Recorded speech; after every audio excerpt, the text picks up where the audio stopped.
Hello, everybody, and welcome to the show where, after the collision, we sift through the wreckage. the wreckage. Hey there, I am Jimmy there. What's going on?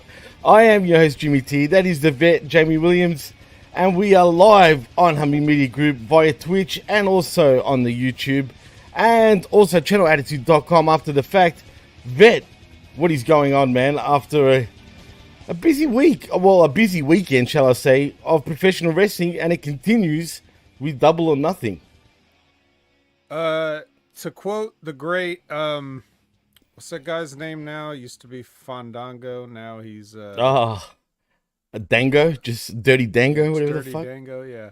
Man, I hate professional wrestling. Why do they do this? Like, there was nothing for the past 2 weeks. And then all of a sudden you have to have 2 shows in one weekend. You know, look, like I think this has to do more with maybe AEW's fucking booking, if anything. I don't have a clue, man. To be honest, and I want to get your thoughts on this because, watching, what do you call it, King and Queen of the Ring? I don't know, man. It felt pretty... Yes, go on, Jimmy. What about King and Queen of the Ring? Actually, I can't believe you're drinking that shit, because that one tastes like shit, dude. You know it. What are you talking about? Ice pop flavor, prime energy, tasting like shit. I hated that. Oh my god, that is the most sugary fucking thing I've ever drank in my. I know shit. I took 2 sips of that, and I could not drink anymore. It was still practically full. I don't know how you're drinking that. Do you like it? No, I got it for the bit. Sorry to ruin everybody's good time. No, I specifically bought this just so I could do this 1 30-second bit for all you guys. So I hope you enjoyed it. Oh, it's disgusting. But speaking of Prime Ski, did you notice? Is there something up with WWE and the Prime sponsorship? Because I can't help but notice. First of all, the last 2 PLEs didn't really advertise Prime, if you know what I mean, like they were supposed to. And on top of that, did you notice with Logan Paul yesterday at King and Queen of the Ring? I've got to get used to that. He was purposely sort of hiding the label. Did you notice that? Maybe it's something to do with the other countries' laws, because France and Saudi Arabia may have different things about advertising certain things certain ways, or maybe the WWE just decided not to do it there, or whatever the case may be. I mean, that's probably why, because it didn't have it on the mat, these two, like at the Lyon show, right? No, they didn't. Not even on the mat. They anywhere. Had the hydration station though. They did. No, you're right. I think they did. But the show from Jeddah didn't even have the hydration station. Really. It had nothing. And I saw a few fans in the crowd with Prime bottles, ironically. So right. I don't know what's happening. Maybe there's like a limit, like you can only advertise this much. Maybe that, I don't know. So it's possible. I mean, but speaking of King and Queen of the Ring, Vet, I don't know if it was because of the time for me, right? For example, because I did Smack Attack, and right after Smack Attack, it started literally pretty much. So I stayed awake, and then I reviewed it right after the event. On top of that, I was bored, dude. Sure, like the Cody Logan Paul match was decent. I'll say decent. It wasn't great, but it was decent. I mean, Logan worked his ass off for him. I'll give him that. For Cody, that is. And the Gunther Randy Orton match was probably the match of the night, but even that could have been a lot better in many ways when you think about it. Oh, that finish. My God. Dude. Where do you sit on that, actually? Is it a work or a shoot? I'm hearing rumblings that... It better be... Well, there's no reason for it to be a work. A work? Right.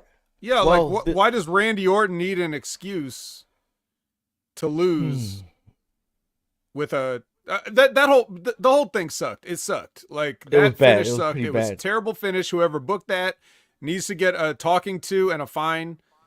There's no reason for any of it, dude. There's none of it. Even if let's say Randy's shoulders were straight down and it was just a pin, it's like you just RKO'd him.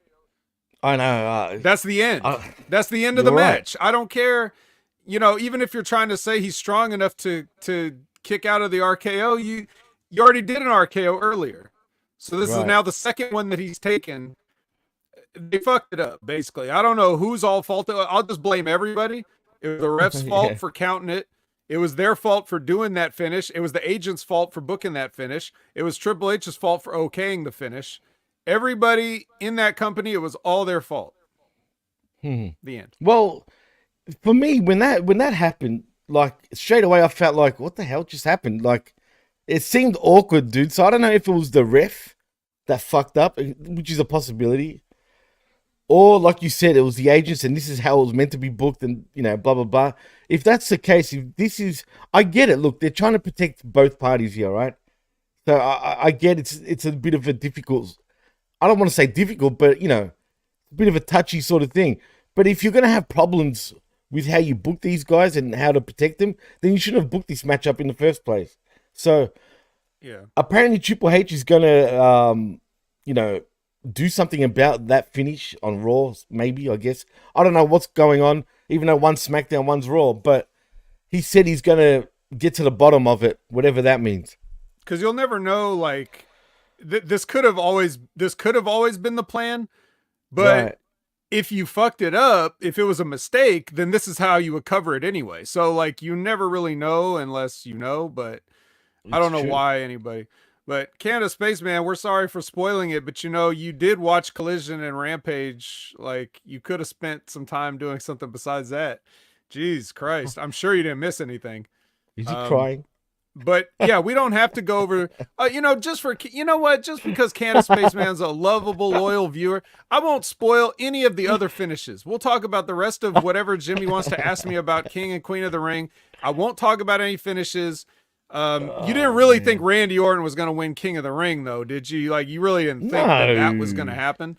But that's okay. It's our fault. We shouldn't. Why should we spoil anything? It's only a day old. But I will say this: did you also notice before we move on? Did you also notice how Walter was not going to put that crown on? Like, it's like, good, because he shouldn't. Yeah, fuck that. And it was awkward too. Did you notice like there was sort of like so.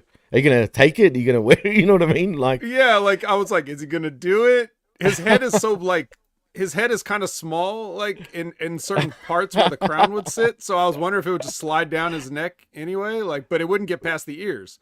So I just don't know. You remember that scene in the Robin Hood, the Disney movie, where like Prince John was trying to like put the crown on, but it can't, like, it's too big. So he sticks his ears out and points them out so that the crown like rests on it. Anyway.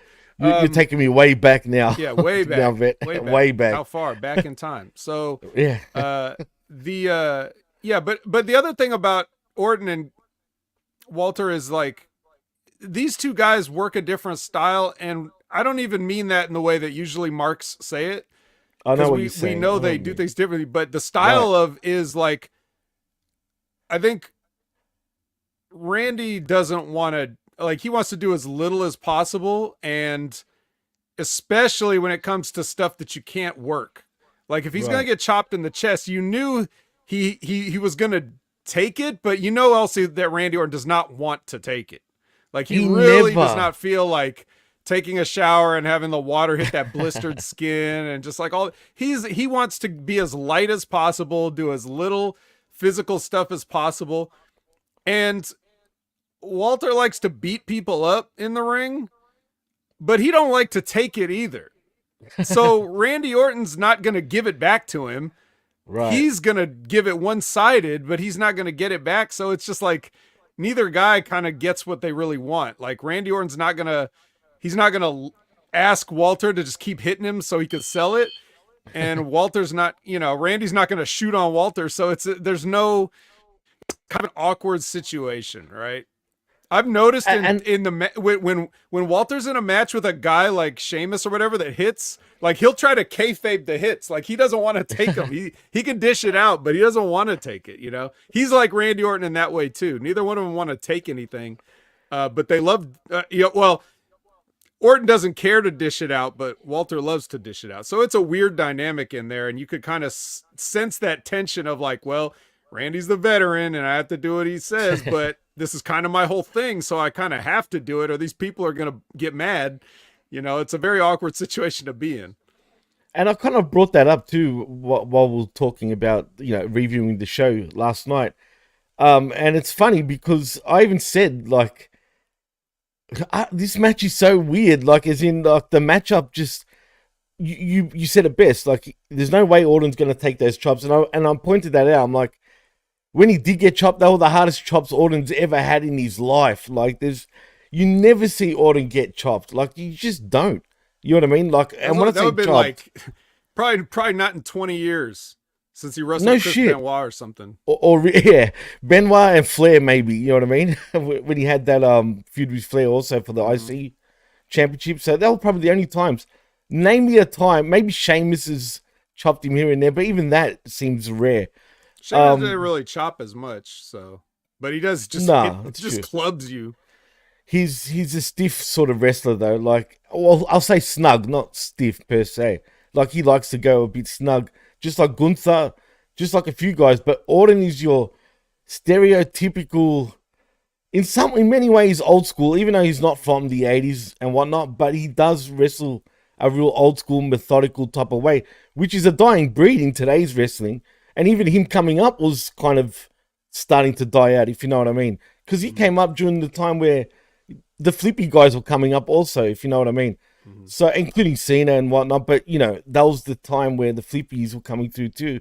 Right. And it's a dime a dozen. So, with that match, I just felt like it was the wrong matchup to book. They shouldn't have booked that matchup.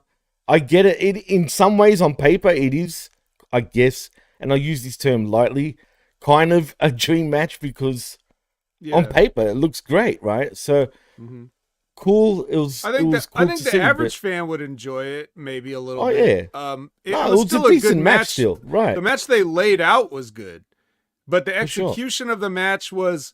Even the execution was pretty good up until the end, and it was still, the psychology was kind of there, but you're never going to get the best that you could with the guys like that, with that differing philosophy. And those other guys that you mentioned of that class, it's like they don't mind. It's not that they don't mind selling. They like selling, but they don't want to have to sell, like, for real. Like right. Batista doesn't want anybody touching him. He doesn't want to work snug. Cena didn't want to work snug.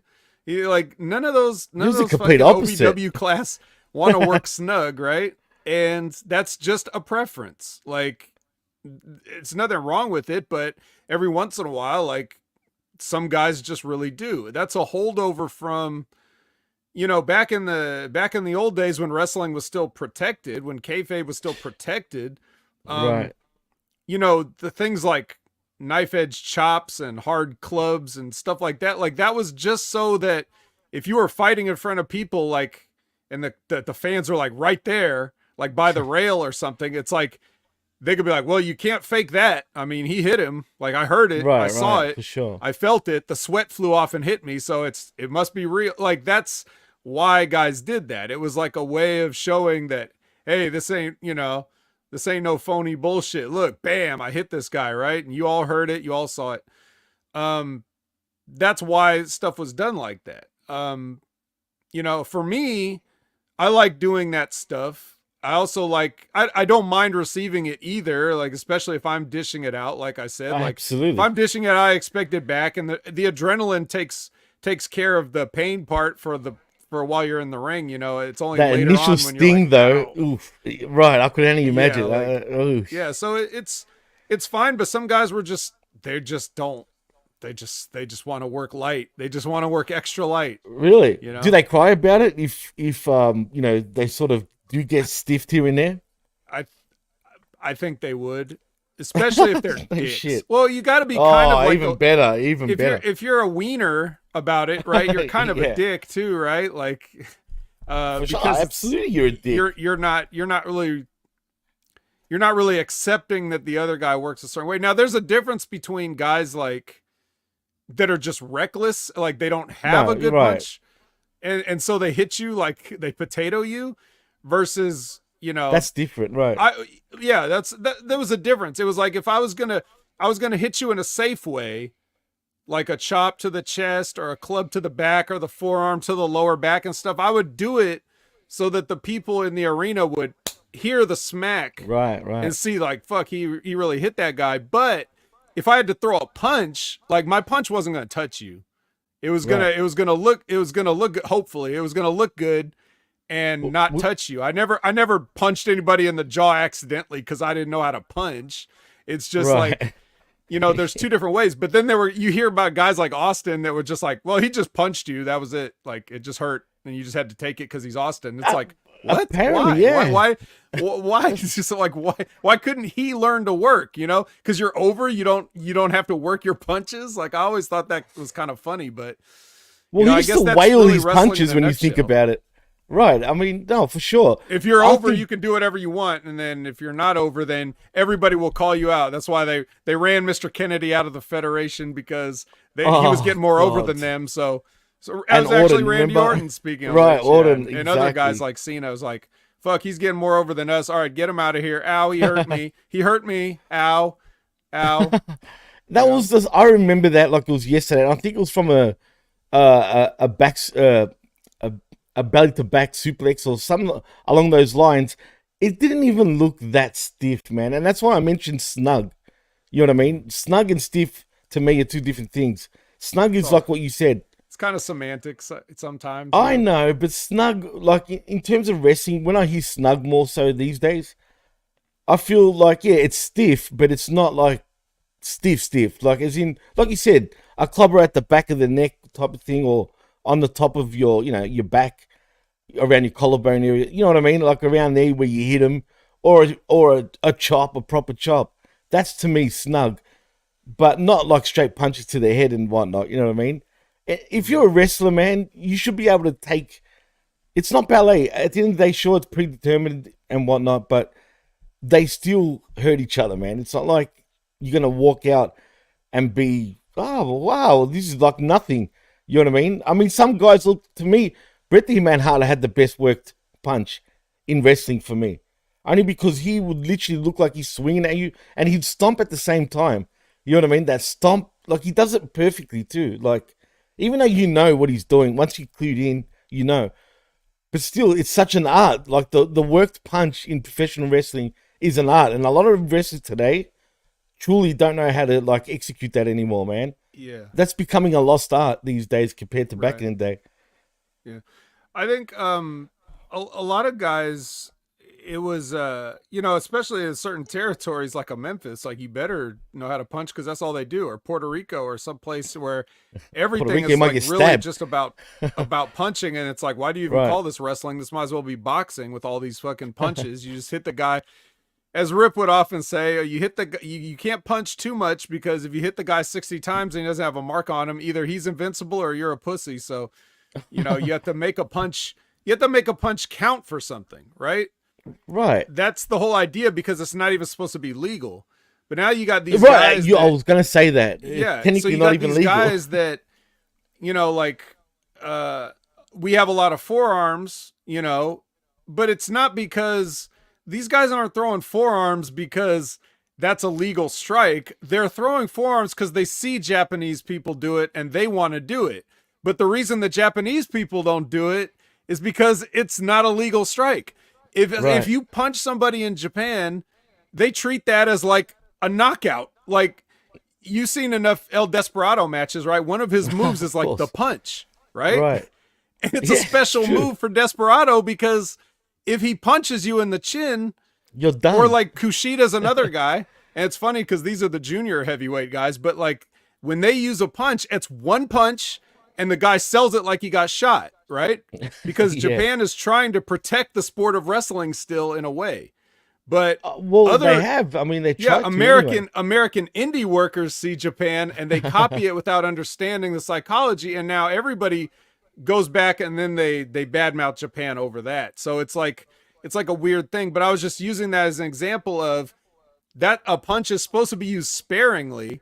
And in a way, you see like the way they treat Logan Paul, to bring it on topic, is like even though he uses the brass knuckles, but it's still the idea of like he needs that one punch. You know, like the whole match, the psychology is built around, can he punch? Now, if he had a match with Cody and they both punch each other 500 times each, and then Logan Paul gets a brass knuckles and does a punch, it's like, well, it's still cool and all, but we've already seen 500 punches. Now, if you haven't seen any punches and then he gives you a dirty punch, now it's like, oh, fuck you, you asshole, cheating. Like, you know, that's the psychology of a punch. So it's more than just like, can you throw a good working punch? It's like, can you even use the punch in a match in a way that makes sense that can get the people to react to the punch? Right. That's a lost art just as much as actually being able to throw one.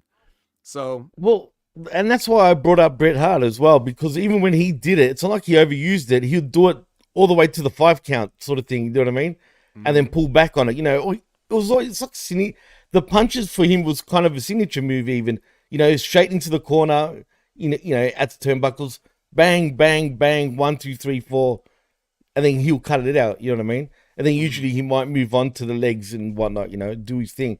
But unfortunately, like look at Moxley, dude, for example. He's a great example. That guy... No, don't make me look yeah.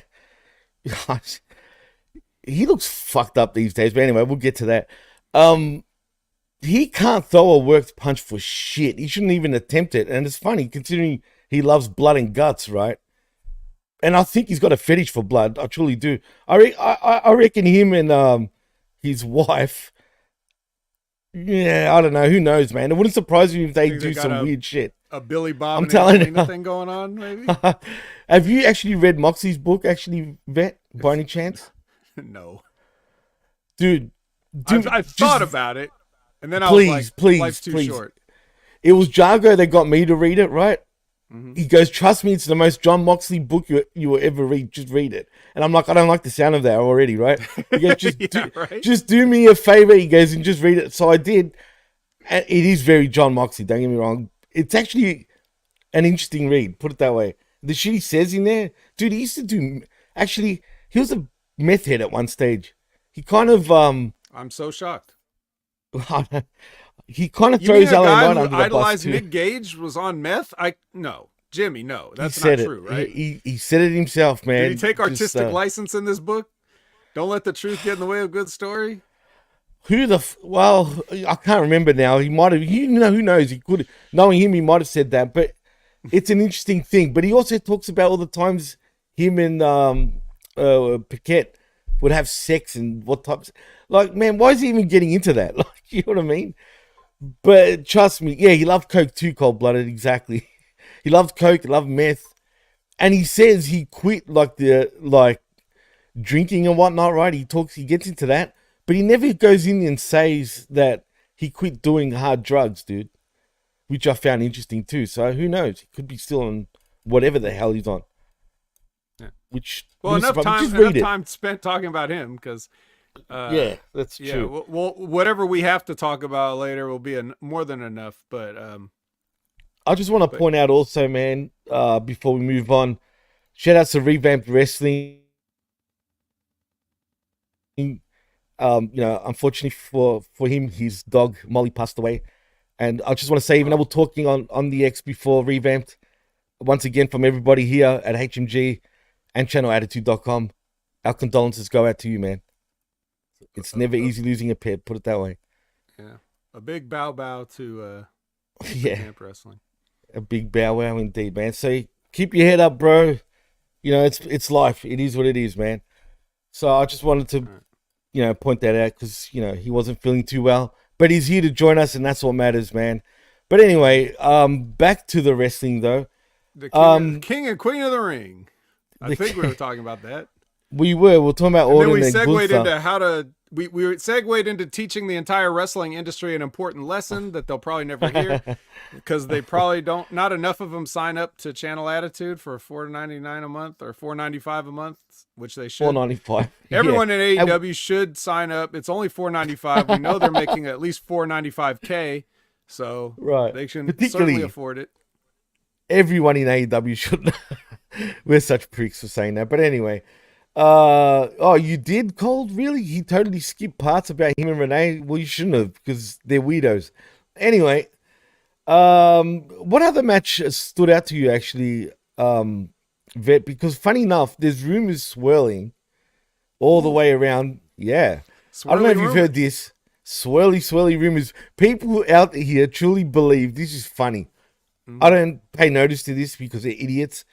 But there's so many people right now on Twitter that truly think Becky Lynch lost her championship because she still hasn't re-signed yet, which is true, she hasn't, right? But she ain't going nowhere. And that's not the reason why they took the championship off her. The reason why they did take the championship off her was to move the story forward between Liv, Dom, and Rhea when she comes back. That's what it is, yeah? For Rhea to kick the shit out of Liv and get her championship back when she's ready to come back. But people think, oh, they took the belt. I'm telling you, dude, it's trending. And Becky's not going to re-sign with WWE. They took the belt so she might go to friggin' AEW. There's Rebecca Quinn is all elite. Memes. Like, yeah, memes going around, dude, right now. No shit. And I'm just laughing at this because they don't understand why she lost. She was meant to take time off, peeps. Hello. She won the belt because of what happened to Rhea. You know, carried it for as little time as she did. Now she's going away again to do her mummy shit. But she'll be back, don't worry. Or is she going away? Oh, come on, Vic. You know, am I wrong in saying that? I mean, no, I don't know. I don't know. Probably not. I think if you guys remember when this happened, I said that because they said, you know, when Becky won the belt, they originally were like, why couldn't they give this to somebody new, or why couldn't they just put it on Liv, or what? You know, they complained about Becky winning in the Battle Royal, and if you guys remember at the time, what I said was, I don't know if they're smart enough to know this, but they did the right thing, whether it was on purpose or by accident, because if you have a situation where you're going to have a championship decided by a fucking Battle Royal, then you put it on the most over person so that they can then make somebody else. So the idea being, if Liv would have won that, people would have been like, whatever. No one would have cared. They still might not care now, but at least there was a few weeks of the tension and stuff building between her to build to this match. And then Becky put her over. So now Liv is more important than she would have been if she won the Battle Royal. I'm not saying that's like an amazing thing and she's the next superstar. I'm just saying, like, it's better this way for Liv and Becky to put her over like that. Becky should know enough about business that, quite frankly, I'd be disappointed if it wasn't her idea from the start. Like, hey, if you put the belt on me, then I can put Liv over at the next thing. And then I think like, okay, that makes sense, you know? Right. So, yeah, I mean, that's what you do. I don't think it's that conspiratorial, and I doubt that Becky would want to go to AEW, especially not in the state their women's division is in. So, and her husband, and just why do it? Why do it? I don't think so. She's good. She's good where she is. She's either going to resign or she's just not going to come back. So, it's one of those two, until she's ready. Yeah, but maybe she might just be done. Who knows? You know? I don't think she's done. She's got nothing left to do. Let's put it that way. Well, there's no belts left to win. There's no other things left to do. So she has conquered, you know, WWE, and to me, when you conquer WWE, you've pretty much conquered professional wrestling, or sports entertainment, whatever you want to call it. But she's got nothing left to prove. Sure, she's regressed a little bit, in my opinion, in terms of her size. Like what Hatebot said over here, I would not miss Becky Lynch. She's regressing as a performer. I like Becky, though. I actually don't mind her. She's cringe sometimes because she can be corny, let's be honest. Right. Since she's become a mother, corny. Right, she's become I think she'd be the cornier. first person to tell you how corny she is, but I think also that, like, it's kind of tied into the same thing. Like, what is there to get excited about? What is there to get passionate about? Like, it's true. You know, no, it's not a. Most times when people tell somebody they've peaked, it's like an insult, like basically saying you're washed up. You're done, right? I'm just saying, like, in terms of accomplishments, it's like, what more can you do other than at this point, like, take your star power and use that for people like Liv Morgan who aren't there yet. Like that's the only thing you really can do. It's kind of like what you would think Edge would be doing that he's not, right? So it's like, okay, it's really up to her if she just wants to. She might want to be kind of like a part-time deal, like, because not because she doesn't want to work, but because it's like, well, you don't need me, you don't have enough for me, you barely have enough for anybody, but you know, it's just the way every wrestling company is right now. It's either they have nobody good or they have too many good people. Like too much oversaturation on all fronts in many ways. It's a lot of weird stuff going on, and I don't envy anybody's position to be like trying to figure out what do we do with all these people. That's crazy, right? Especially considering how much programming there is every day practically in professional wrestling, and for us to be saying that, and I think, look, it's done for a reason. Obviously, WWE are, signing up everyone just so they don't go to AEW, pretty much. You know what I mean? And vice versa in many ways. But except with Tony, he thinks, Will Ospreay is the same name as, say, a Randy Orton, for example. I'm talking about name-wise. Sure, Ospreay could be a better wrestler, and I'll use that term lightly because they're completely different. But that's how he looks at things, you know what I mean? He looks at Okada, and Okada, yeah, he's truly probably, arguably the best professional wrestler in the game in terms of in-ring skill and just everything, the way he works. Yeah, and he's going to be in Anarchy in the Arena. The one thing he can't do, fight. Actually, I've never seen him in a hardcore type of matchup before in my life. He doesn't do it. And for good reason. Wow. He doesn't what the hell is... Look, maybe he's down for it. Maybe he wants to do something different. He's kind of said that before. It's one of the reasons why he did leave New Japan. And of course, he's pretty much conquered New Japan 10 times over. Let's be real. But maybe it's, maybe it's his thing. Good luck to him. I'm intrigued to see how he goes. I'm not going to lie. Is he going to bleed? Be a lot of European uppercuts.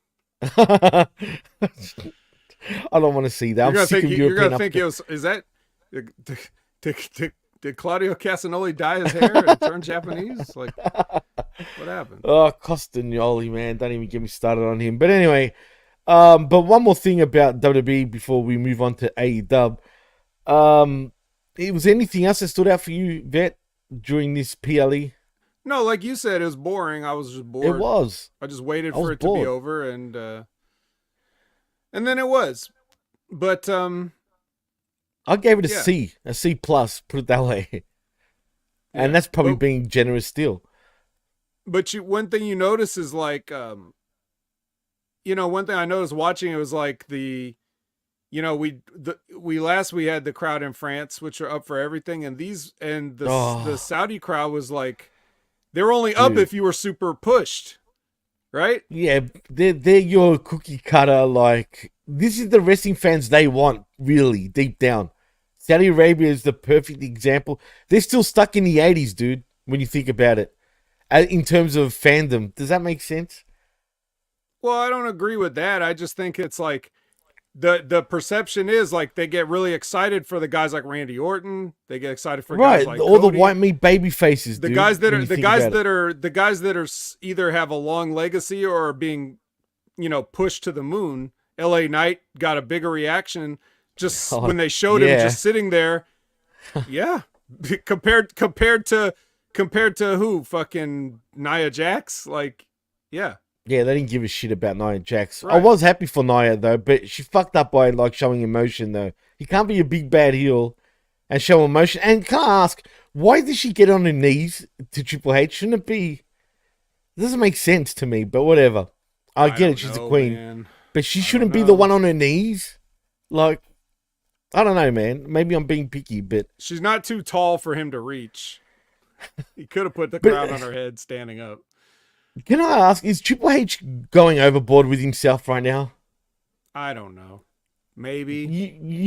I think he's starting to get a bit carried away, man.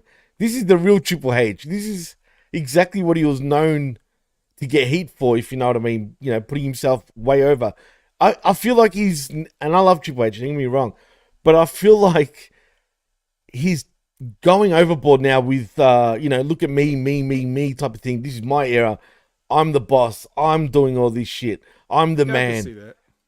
And it's just getting a bit out of control. I could see that, like, if I was dying of a heart attack and my father-in-law ripped up my developmental system and ruined it and put paint splotches all over it and fired everybody. And while I was struggling to live, yeah, I could see like rubbing it back in once I took it from him. Yeah, I could see wanting to do that. Maybe I think he'll decide when he's made his point. Maybe he'll just keep sticking it to him until he's in the grave, and then he can back off. I don't mind it if that's what he's doing. I don't mind. We reap what we sow.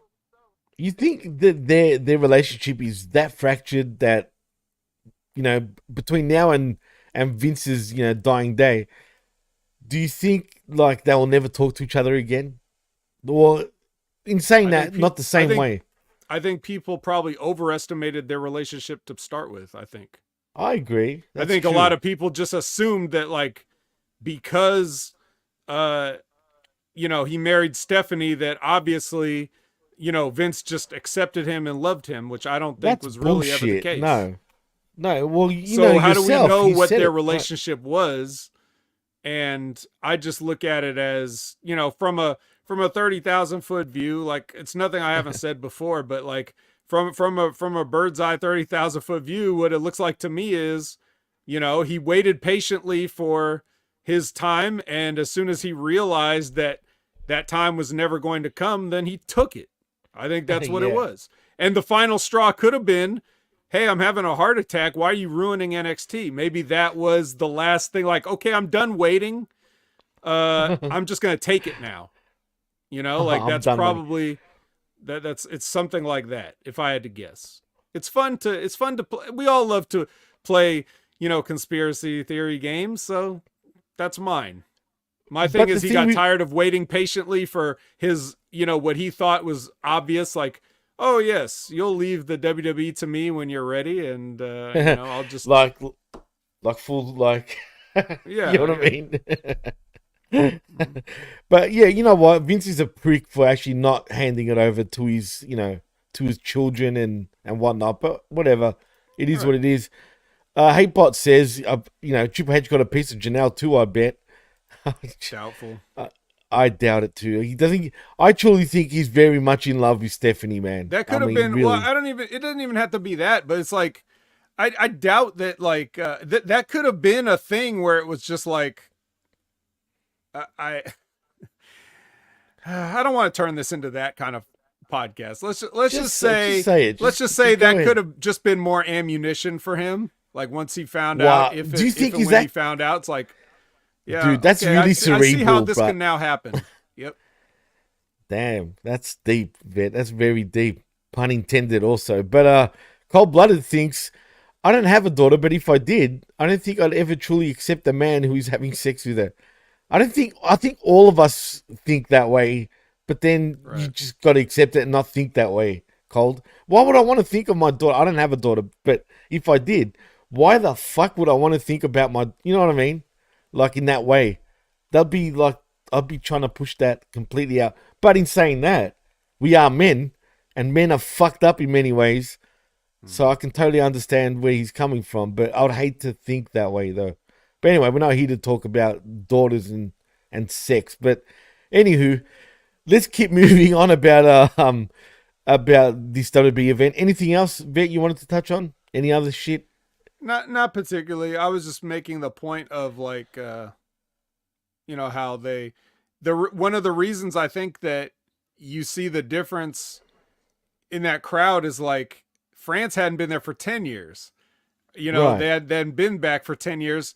Saudi's like, okay, we've seen this act. We've seen it. We've seen it a bunch. We get it like 2 or 3 times a year now. It's like, it's not as exciting. So necessarily they're going to be different, but they still got pretty excited about certain people. And it just goes to show you that like, yeah, like it just goes to show you that people like stars, people like what they perceive to be the best. They enjoy that. So absolutely, that's man. a good. As It's they actually a should. good. It's actually a good test of like where you're, where you're at with your booking and your people. Absolutely, man. I think people underestimate how big WWE truly is, even outside of the US. I mean, they're massive, bro. Like, I truly think no matter where they go in the world, okay, maybe not every country, but generally most countries that you know of, they will sell out anywhere, man. Like, for real. Like, people really love WWE around the world. I mean, it is what it is. But more importantly, I think people really love professional wrestling. Professional wrestling, branches just to the whole world. It's not just a Japanese thing or an American thing, Canadian thing, Mexican thing, or even a Puerto Rican thing. It's truly, a worldwide phenomenon, man. And, people just suck it up. But then again, if AEW went overseas, except for England, obviously, and probably, most of your English speaking countries, would they be able to sell out, say, France? Or Saudi Arabia. I'm not too sure about that. Well, they're not going to be able to sell out like not a Superdome like yesterday, No, but like absolutely not. But they could easily do, whatever that backlash was at. I'm sure, because it's just something so? they again, yeah, because again, what did I just fucking say? I said, but I'm saying they France. haven't seen France, you think? Yeah, okay, but do they watch it over there? Do they even have any TV deals in France? Say, like, for example, dude. Do you think anybody? I keep saying nobody on AEW, no AEW fans are watching TV. They're fucking streaming it, bro. They're streaming it wherever they can. So I guess you're probably right. Yeah, no, actually, you are right. I'm sure there's 12,000 AEW fans in France. I'm sure they could go there. That's a lot. But I mean, yeah, because the whole reason AEW exists is because of that 10,000 people thing, which people were saying, like Meltzer was saying they couldn't get 10,000 people, and I was like, really? Of course they could. Of course at that time they were starving, easy. Bro. Easy. They were starving. Because think about it. That's why a lot of people were turning over to New Japan at the time. I mean, a lot of people, man, like was just done with WWE at the time. And even me, I was one of them. I was truly done with WWE at that point. I was like, fuck this. I mean, I've always loved Japanese wrestling, but during that time, I really jumped on board completely to the point where I was neglecting WWE. But at that time, there was a change and you felt it, you know what I mean? And it was good at first. And then we're here now in 2024. And things are not what it seems anymore. It feels like a facade on one side. But that's what everybody said. Remember, that's what everybody said before the Wembley Stadium last year. And they still put like 70-some thousand people there. So, but it's going to be harder to do that again. Why? Because like I said, they've seen it now. Okay, now we saw it. So yeah, it's going to do a lot of good. It's going to do whatever their show is this year, it's going to do well. It's going to be a success, but maybe a little less success than last time because they've seen it. So the more you go back, however many times can you run these towns? Eventually, they've seen it, and they're like, oh, that's cool. They're coming back. I saw it last time. I'm good. Even if they like it, they just don't need to go again because they already got the experience they wanted. People want to go to live events to experience things that they can't experience by sitting at home. They want to be a part of it. And once they are a part of it, they either like it so much they'll go every time, or they'll be like, maybe not. I've seen it once. I'm good. Maybe it depends on money.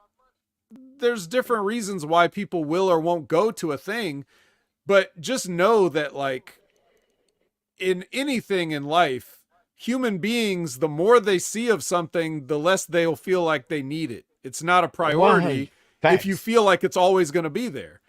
If you take it for granted, if you're like, oh yeah, I ate this, I ate pizza 5 times a week. I don't need a six night of pizza. Dude, I'm exactly that way. If I eat something, for example, the same shit day in, day out, I get so sick of it. I don't want to look at it for like forever, like for ages. But to England's credit and the UK in general, they love professional wrestling. They truly do. I mean, look at TNA, dude. When they were going there at one point pretty frequently, they were selling it out every fucking time. don't be surprised if they sold out again now, even, right? I mean, England really truly loves professional wrestling. And when you asked me, I think last week, about do they support their indies, they really do, man. Look up ICW. I kid you not, they've had events where there's been at least 6 to 8,000, even up to 10. Put it that way. So they really do support their shit, and they really do love professional wrestling. I think the thing with AEW being back over there at Wembley, they will probably get over 60,000 anyway, man. I guess even the second time round, but we'll see. One more thing. Apparently, there's also another rumor floating around, thanks to the Twitch or the X. I haven't heard nothing about this, but I'm just going by what the IWC is saying all over Twitter and the X. The bastion of credibility and accuracy. What'd they say? And people maybe are reading too much into Adam Copeland's promo on on Collision, but apparently Malachi Black could be having his last match at Double or Nothing tomorrow. Oh no! Do you think there's? You want me to say? No. No, but well, really, we both know that he's been wanting out since he signed, literally, pretty much. It's no secret. Do you think there's any truth to this? And is it possibly his last match in AEW tomorrow night? Yeah, it's possible. Sure, why not? Well, anything's possible, get him out right? Of here. Sure. Get this guy out of here. And he doesn't want to be there. You're two flunkies at the stay. We have no need for you. Which, you know what that means? Like he said in his promo, maybe your boys will be running to me. We'll get to that, but maybe there's some truth to it. And one more thing, Jimmy Corderas, the referee, for example, famous WWE referee. Mm-hmm. Dude, he was the AEW mark cards have moved on to him now, dude. I couldn't believe my eyes, dude. I had to say something, right? And he actually retweeted. He responded to me too, so I've spoken to Jimmy a lot of times anyway. But the point is, I'm getting together, and we're both Greek, so we talk Greek to each other too, which is funny. There you go. Because the nickname for Jimmy's in Greek is Mitch, like Meech, right? Demetrius. So it's like Meech, right? So I'm calling him that. I'm like, Mitchell, don't worry about it, man. You know what I mean? Like, but anyway, okay, let me guess. It was an AEW marktard that did this to you, right? Because they were calling him a rapist. Why? What happened? What did he say? I don't know. I just saw him say, I can't believe a person called me a rapist, pedophile over wrestling talk. And that's when I just chimed in saying, so I don't know who said it. I could have been wrong. All I said was, let me guess. It was an AEW friggin' marktard, right? Basically, that said this to you. I could be wrong, but this is the feeling I get, right? And he said, yeah, it was. I'm like, there you go. It doesn't surprise me. Like, don't even worry about it. Don't even let it get to you. I don't even know why you're acknowledging it. You know what I mean? All that does is just give them more ammunition to basically anyone that doesn't agree with anything that AEW is doing, you're a pedophile, bro. Including Jimmy Corderas. Can you believe that shit? It's ridiculous, dude. Can I believe that the internet is how it is? Yes. No, but what the hell is happened now? This is going way too far now. Like, honestly, dude, it makes me sick now. Like, it's like, really? Of all people, Jimmy Corderas, though. Like, come on. Oh, thank Elon Musk. That's true, actually. It's your fault, Elon, you idiot. Actually, don't even get me started on Musk anyway. He's anyway. Yeah, I wasn't. I was meant to begin it and end it with that one comment. I know, but now you got me friggin' thinking of that goose. Well, anyway, that was that. As far as news goes, proper news, it's been pretty quiet in that front. There's nothing really to talk about there. So I think, Vet, it's time to sift through that wreckage. Actually, did you notice, shout outs to Willow Nightingale for saying she's going to wreck. Did you notice that? She's going to wreck. She must be a Mercedes. Fan. Have we not buried her? I guess we haven't, right? I don't think we haven't have. Been too harsh on her. No, we've been actually pretty good on her. But anyway, let's sift through this wreckage because to me, this was one of the worst shows for me, bro. Straight up, in the last 5 weeks at least. And there's been some bad ones. This shit right here, though, Vet, It was bad. Always bad. Yeah. Well, I mean, it's not like we have a big show to sell or anything, right? So you can probably just throw whatever out there and it'll be fine. There's no 5-year anniversary like coming up or anything like that. There's nothing. No one cares. It's not Double or Nothing. It's literally just nothing. Right. And what better way to celebrate a 5-year anniversary than with Jon Moxley? Wild thing, yeah. Let's get it started the right way. Jon Moxley. Yep. Author of the book Mox? Jon Moxley. Yeah, Mox. It's just Mox. Yeah. New York Times best-selling authors have looked at this book. So, how looked at it and said, what the hell is that? Oh boy. Yeah, but luckily, before this guy can say one word, Don Callis interrupts. So it's like, okay, all right, here we go. Like, I'm not necessarily super excited about it, but it's better than Moxley talking. So right. And he can talk anyway, Callis, so he can talk. He says they're basic. This is my favorite line because I wrote it down. He says that they're two high-functioning sociopaths. God. I mean, he's not that far off at all. Not actually, off. To be honest. So far, I'm with him. Like, yes, writing this down for later. Shit. And he's basically saying, like, can you imagine what we could do together? We could run this industry, or But then, oh god. It was never gonna. They were never going to form an alliance. So Takeshita comes and he attacks, with these weird pants. Yeah, this pants, and then the Combat Club comes in to make the save. The ones from Blackpool, England. I think so. Yeah, I think those very guys. So it was an odd. So it was an odd kind of thing. It was. Who cares? But I do want to bring this up because it's something we've talked about, So I was listening to the Jim Cornette Experience, right? And then Brian brought up the part about, what we talked about last week with the Takeshita interview that he had. Yeah. Right? Right. And he was like reading the interview and parts of it and stuff to Jim. Oh, he would have been laughing his ass off, Cornette. Well, I haven't heard this yet. I was thinking, listening, I was like, Jim, if you don't rip this motherfucker apart the same way you ripped Ronda Rousey apart, you know what I mean? Like, that is the ultimate, the ultimate hypocrite. If you're going to sit there and you're going to let the doll wrestler say he's not having fun and you're not going to rip him apart. But you basically bitched her out, like, and just completely threw her in the trash just because you heard a couple things, right? Facts. Like, then we're going to have a problem. And guess what? He did not rip Takeshita apart. He tried to make excuses for him or tried to play it fair or whatever. And I was just like, bro, this guy wrestled a doll. You're Jim Cornette. Wow. You know how this is supposed to go. What made him, backtrack like that, man? What was he saying? He was trying to answer it realistically. Like, like he actually gave a thoughtful answer, but that's what I'm saying. That's it's not like, the point, though. Why do you give this guy a thoughtful answer, but not anyone else, right? Yeah, I don't know. I just don't get it. I don't get it. Well, that just shows his bias. You know what I mean? Like, honestly, the people that he dislikes, he rips apart. I love Corny, just quietly. I really do. I love listening to his shit. He's entertaining as hell.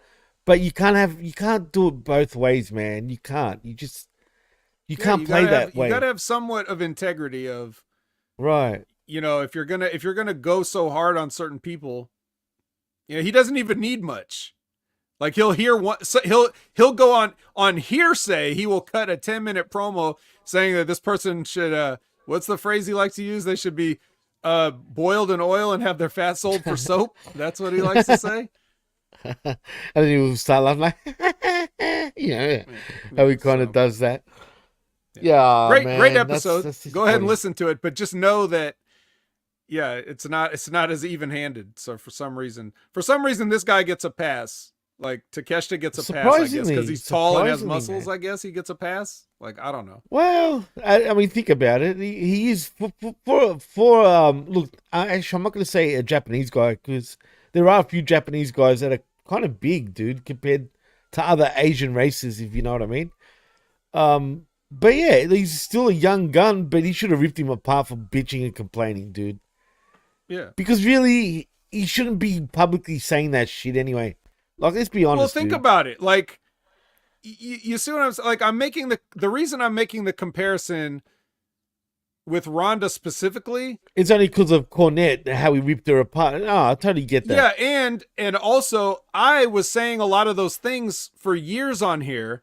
Right. And she comes out and confirms the things that I was saying when I didn't know for sure. But I was saying this is what I suspect. And then she comes out and says it. And people drag her for saying it like, oh, you don't love her. You washed up. They insult her personally for saying the things that were going on at the company that she worked at and telling the story of how it goes. And then and then he goes on with that and he's like, fuck you, Ronda. Like, he's defending the business to her. Like, why are you defending it? You hate the WWE too. What are you talking about? And then this fucking guy that wrestles, he wrestled a doll, which, okay, how many years have you heard him tear Kenny Omega apart for that? And he wrestled the same doll, and he says, I'm not having fun in America. You would think Jim Cornette would go on like a 20-minute tirade talking about who gives a fuck if you're getting paid all this money, all this stuff. Get the fuck out then. Yeah, why does... It's not equivalent. You see what I mean? No, so 100%. It's like, I take it personally. Anyway. As you should. As anyone should, because... And you're a fan of his too, so... I'm a fan of Jim. I'm a fan of his show. I'm a fan of Ronda. I'm not a fan of Takeshita, but I don't got nothing bad to say about him. I just don't care. You haven't really said bad shit about him, to be honest, except for when we were talking about him last week. I mean... Yeah. Just bored. We haven't really ripped him. Right, exactly. That's all. Oh my. When it comes to this show, I mean, absolutely. Anyway. And he attacked Jon Moxley, and even that couldn't get me to like him anymore. It's like, if you can't get over attacking Jon Moxley, then you're probably not going to get over with me. Dude, honestly though, I was sort of looking at Moxley, just looking at him. He looks... I'm sorry. I don't want to say... Why are you apologizing? You had to look at him. Oh, well, yes. Sorry. Actually, you apologize again now. Fucking... Nah. Yeah. No, but for real, does he look thrashed these days, man? Like this... I don't want to say there's something wrong with him, but there's something off about him, dude. Lately, he looks like he's been through the ringers, man. Does it like one too many times? Does it look like his forehead's sloping forward even more? Like he's starting to look... He's lost his whole hair. He's cutting his hair, to hide his. He's trimming his hair to give the illusion of baldness. He's lost his hair, literally, or maybe like Labrat said, loss of blood, maybe too much blood. Loss of blood. Yeah. So you know what? That's a good transition because next is a promo from Will Bloody Ospreay. Oh yeah, bro. Bloody Ospreay, like you said, yeah. Bloody Bruvy. Bruvy bloody. Yeah, what was he talking about? I couldn't understand what he was saying. Honestly, what the fuck was he talking about? All I was hearing was bruv. No, he actually didn't say bruv. He really didn't.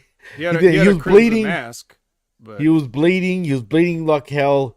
No shit. I started walking towards my computer during his talking, so I didn't really catch much about him saying anything. I don't remember what he said. All I know, he was talking in the back. He was in the locker room bleeding. And then we see this similar thing with someone else also doing the same thing. But we'll get to that. I'm going to say this is going to be the least insightful episode of the Wreckage ever, because even if we do pay attention to stuff on this show, we're not going to have much to say about it because it's really a lot of nothing. So this just show be assured that I did watch it sort of, but even if I had stared at it, I don't think I could provide much more insight. Like, for example, the next match, I was getting ready to just be like, you know what? Fuck this whole thing. I quit. Yeah. I was gonna say I quit.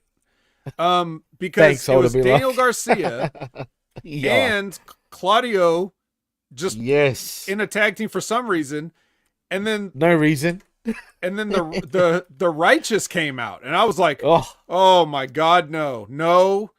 that's your favorite tag Like team, bro. Don't give me that. what is it from The Office? Michael From the show, The Office? No, God, no, like that whole thing, right? I was ready to just I zoomed out my window on my phone, and I was getting ready to drag that progress bar, and then I saw Tanahashi, and I was like, why do you do this to me? 'Cause now I have to watch it because this is like, this would be like if you're at the restaurant and you're like looking at the menu, and then the chef brings out like one of your favorite foods, like, here you are, surprise, and you're like, oh, thank you. I think. Yeah, what do I now? What I lost my appetite, but now you just gave me my favorite food. So like, what do I do? So I forced it down. I wasn't gonna be rude. I watched Tanahashi in this match, and I was just like, fuck. Well, to Why? be fair, Why it was a doing pleasant this? surprise. Why did you make him make a comeback on Lance Archer of all people? Like, just beat up the Rob Zombie guy. Like, why? The is Rob it, Zombie- why is actually, that's anybody good. in this- That's a good one, actually. He does kind of. But you know what, man? Like, look, that's exactly. I done a U-turn, dude. When I heard his music, I literally turned around. I was like, "What?" You know what I mean? And then yeah, so I watched it. And as far as Osprey goes, you know what? I can tell you right now. Do you want me to tell you? He was talking about. He was basically. This is No, what he I said. don't. Actually, I don't. I actually don't. We moved on. We're done with him. Fuck him. Oh, If anybody wanted to hear what he said, watch it yourself. Now talk about Tanahashi again. Okay, let's. I mean, but this match was a whole lot of nothing, though. To be fair, I mean, Right. what did Tana really do in this match? He did a couple of sling blades, and he hit the high fly flow That's good enough on for the me. Rob I Zombie mean, guy. on the Rob Zombie guy, right? Which is the smaller one. That's Vinny, Yes. the Rob Zombie guy. Vincent, whatever the fuck his name is, the clicking guy. Vinny Marsalia. That's the Remember, one. he was part of the Kingdom with TK O'Reilly. Remember him? Or I TK do. Orion, or whatever his name was. Yeah, TK Orion. It was TK Yeah, Orion. you can't bring him into AEW for obvious reasons. And his partner, Tall Ace Austin with Mickey Mouse gloves, is over doing his own gimmick with the guy with the backwards hat and the wife and Roderick Strong. The back was that. Yeah, you talking about the one that's his last name's Canales with the backward hat? That Mhm. guy? You talking Yeah, about? him. Him too. Anyway, I do want to point out one thing, right? Which now you threw me off because you said that and that popped me, but now I forgot what I was going to say. Damn, it was important, kind of. Fuck it. Who cares? I'll get back to it when I eventually comes back into my All right. head. So anyway, Tanahashi. That's really what we Right. could take away from this. You put a surprise Tanahashi in the middle of a bunch of stuff nobody wanted to see, and it's just not fair. It's not fair. Well, Vegas was excited, apparently. I mean, Yeah, they were excited. It's Tanahashi. everyone was doing this. They were yeeting towards him. They weren't. They were bowing. But you know what I mean. Yeah. Everyone does this shit now, like it's yesterday's news. But yeah, look, that for me, it was just about Tanahashi, and that's that. And I couldn't care less about anyone else. I don't understand why the Righteous are getting way too much TV time, dude. Like seriously, like why are they on? See, I watched this just before. That's why when I text you saying, why are we getting friggin' trio match after trio match, tag match? I think we had 2 singles matches this whole time, and one was a fucking was a squash match. Like, why do they continuously do this in different combinations? Though it's the same fucking guys in the main event generally, but in a different combination, if that makes sense. And I don't get it, bro. Like, I just don't understand. I don't know. Yeah. I'm down with Prime any day now. Fuck it, I love Prime That's compared right. to this shit. No, Yeah, but give me really, the Paul man. brother, please. Please. Give me a Paul brother indeed. I'll prefer Jake. But in all seriousness, I'm tired of all these annoying white guys. Get me a Paul brother. They're Puerto Rican now, the Paul brothers. Remember that, Vet? Yeah, they're from Puerto Rico, not Cleveland. But anyway, by way of Cleveland. By way of Cleveland, right? But because it's right there. It's like right. It's just a hop skip. Oh, it's close. It's very close to Puerto Rico, even though Puerto Rico is on the complete other side. But anyway, why? Like, this show is booked. Now, there was a lot of fighting again in the IWC. I love seeing this shit because the AEW stands are trying to tell the people that are saying, what the fuck was this show?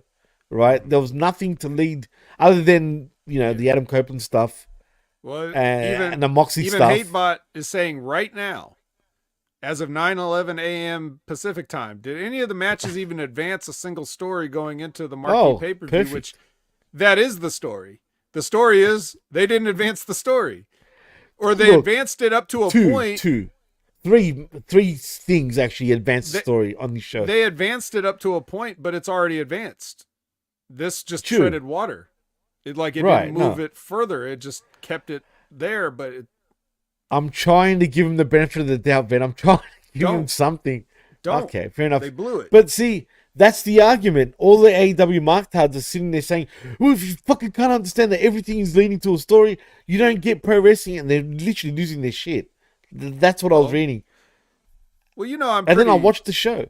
Yeah, as we've established, I'm pretty fair, right? I know you absolutely, dude. You've hammered me when I've been overly negative, when I'm just, sometimes when I lose the plot and yeah, but it's just because it's not about that. It's not about being overly negative. It's about focusing it's about me on giving what we're here shit to on them too. Right, exactly. It's about if we're reviewing this show and this show sucks, we have to say this show sucks. This is why it sucks. I'm mad that it sucks. Just bash him. Right. Right. But I don't need to bash the entire company. I don't need to bash Tony Khan himself. I don't need to bash that because that's not the business. My business is this episode. So I review the episode. And then that's what we do. We talk about it. We tell what we liked, what we didn't like, if anything. And then we just move on. And then we'll, especially for something like this where we're leading up to a big show, we're expecting this show to be, okay. So now I know it's probably many lower of a number than in years past, but AEW's still on a traditional pay-per-view model where you're supposed to purchase the show.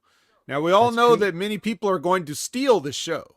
However, there are going to be many people that want to support AEW and they will buy the show. There are also many people, you would imagine, who are perhaps AEW fans, but they're looking at this show as in I'm on the fence. What am I going to do? Am I going to buy it or not buy it? And these shows, Dynamite, Rampage, and Collision, less Rampage because that's only, just it's like an appendage, not really that serious, but no, you're right. But Rampage this past week was actually pretty stacked. More stacked than usual. So we take these three shows, and this is supposed to tip the scale into the favor of okay, they sold me. I want to watch the show now, and rather than say, okay, I can miss Double or Nothing. I'll catch the recap on Dynamite. I'll get caught up. I'll read the results. I don't need to spend the $60. These shows are supposed to get you to be like, fuck, I got to see it now. I got to spend the $60. You got to trigger the impulse buy for those people that are on the fence, for the people that are considering, for the people that are waffling back and forth. Do I or don't I? You're supposed to try to get as many of those people to purchase your show. This show and Dynamite 2 did nothing for me to get excited for this show. Now that's me. Wait. Now maybe it works for the people that are just AEW apologists, the people that are going to just like it no matter what. But how many of those people on their Twitter accounts are really buying it too? Are you just defending AEW and then you're going to go to a pirate site and stream it for free? Wow. I don't know. Are you, or are you really supporting them? What is it? So they claim they're supporting them, but you're probably right. a lot of them are probably full of shit though. So I think what we're trying to avoid is being like all the people that bash AEW just because they're mad that it exists. We're not doing that. We're professionally trying to grade the product that they're giving us. This week it's the Collision. We don't really review Dynamite. We leave that up to Ben and MSG. So if you want to hear what that section of Hameen Media thinks about Dynamite, you go listen to them every Thursday. But for Collision, that's our job. So what I'm saying and what I think Jimmy is agreeing with is that this episode sucked ass. Like really bad. Yeah, well, and you know what? They have a chance. They have a chance next week to have a great show too, and we're gonna give them that chance. But for this week, you fucked it up. But the whole week, though, that's the thing. From Dynamite this whole till week, now, everything, yes, right, fucked up. Now, one good thing.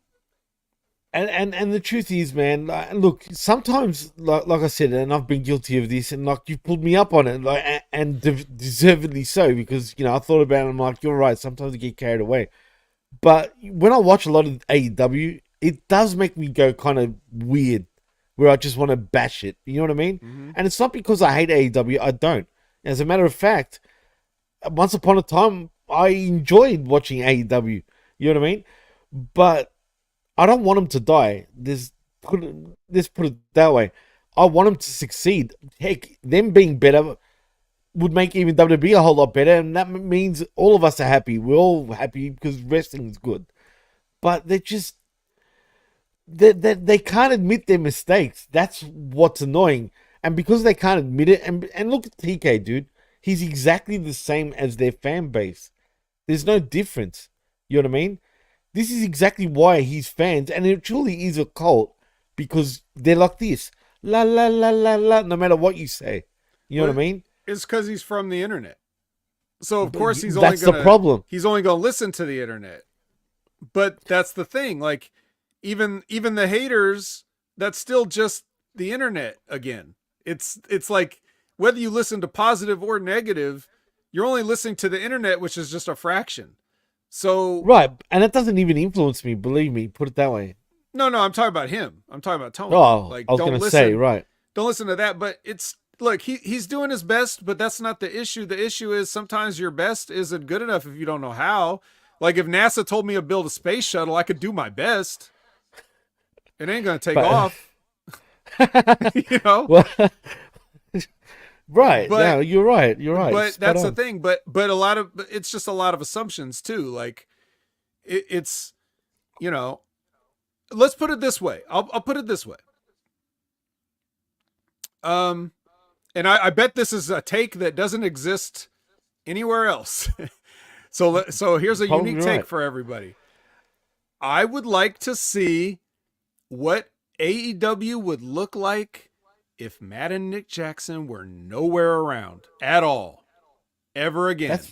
If they were off the screen, if they were out from backstage, if this was 100% of Tony's show and he's making all the decisions, I want to see what that show looks like, because I'm not quite sure we've ever seen that. I feel like one of Tony's problems is, despite him being the one that takes all the credit and the blame, I feel like he is listening to people, and I think he's listening to people that don't know what they're talking about sometimes, but to make them happy, he'll go along with it. So I would like to see what it would look like if he really had his own ideas. I don't think we've seen it. I'd be interested to see. It might be worse. It might be better. Who knows? But I just don't think that's what we're getting. And a lot of the stuff that's bad about AEW, I recognize it because I've seen it before. I've seen it in Ring of Honor. I've seen it in New Japan. I've seen it wherever these fucking little twinks have been before. Generation Me, anyone? Yeah. Yeah, but at least back then they didn't have enough stroke to be calling shots. That's true. So, that's true. Anyway.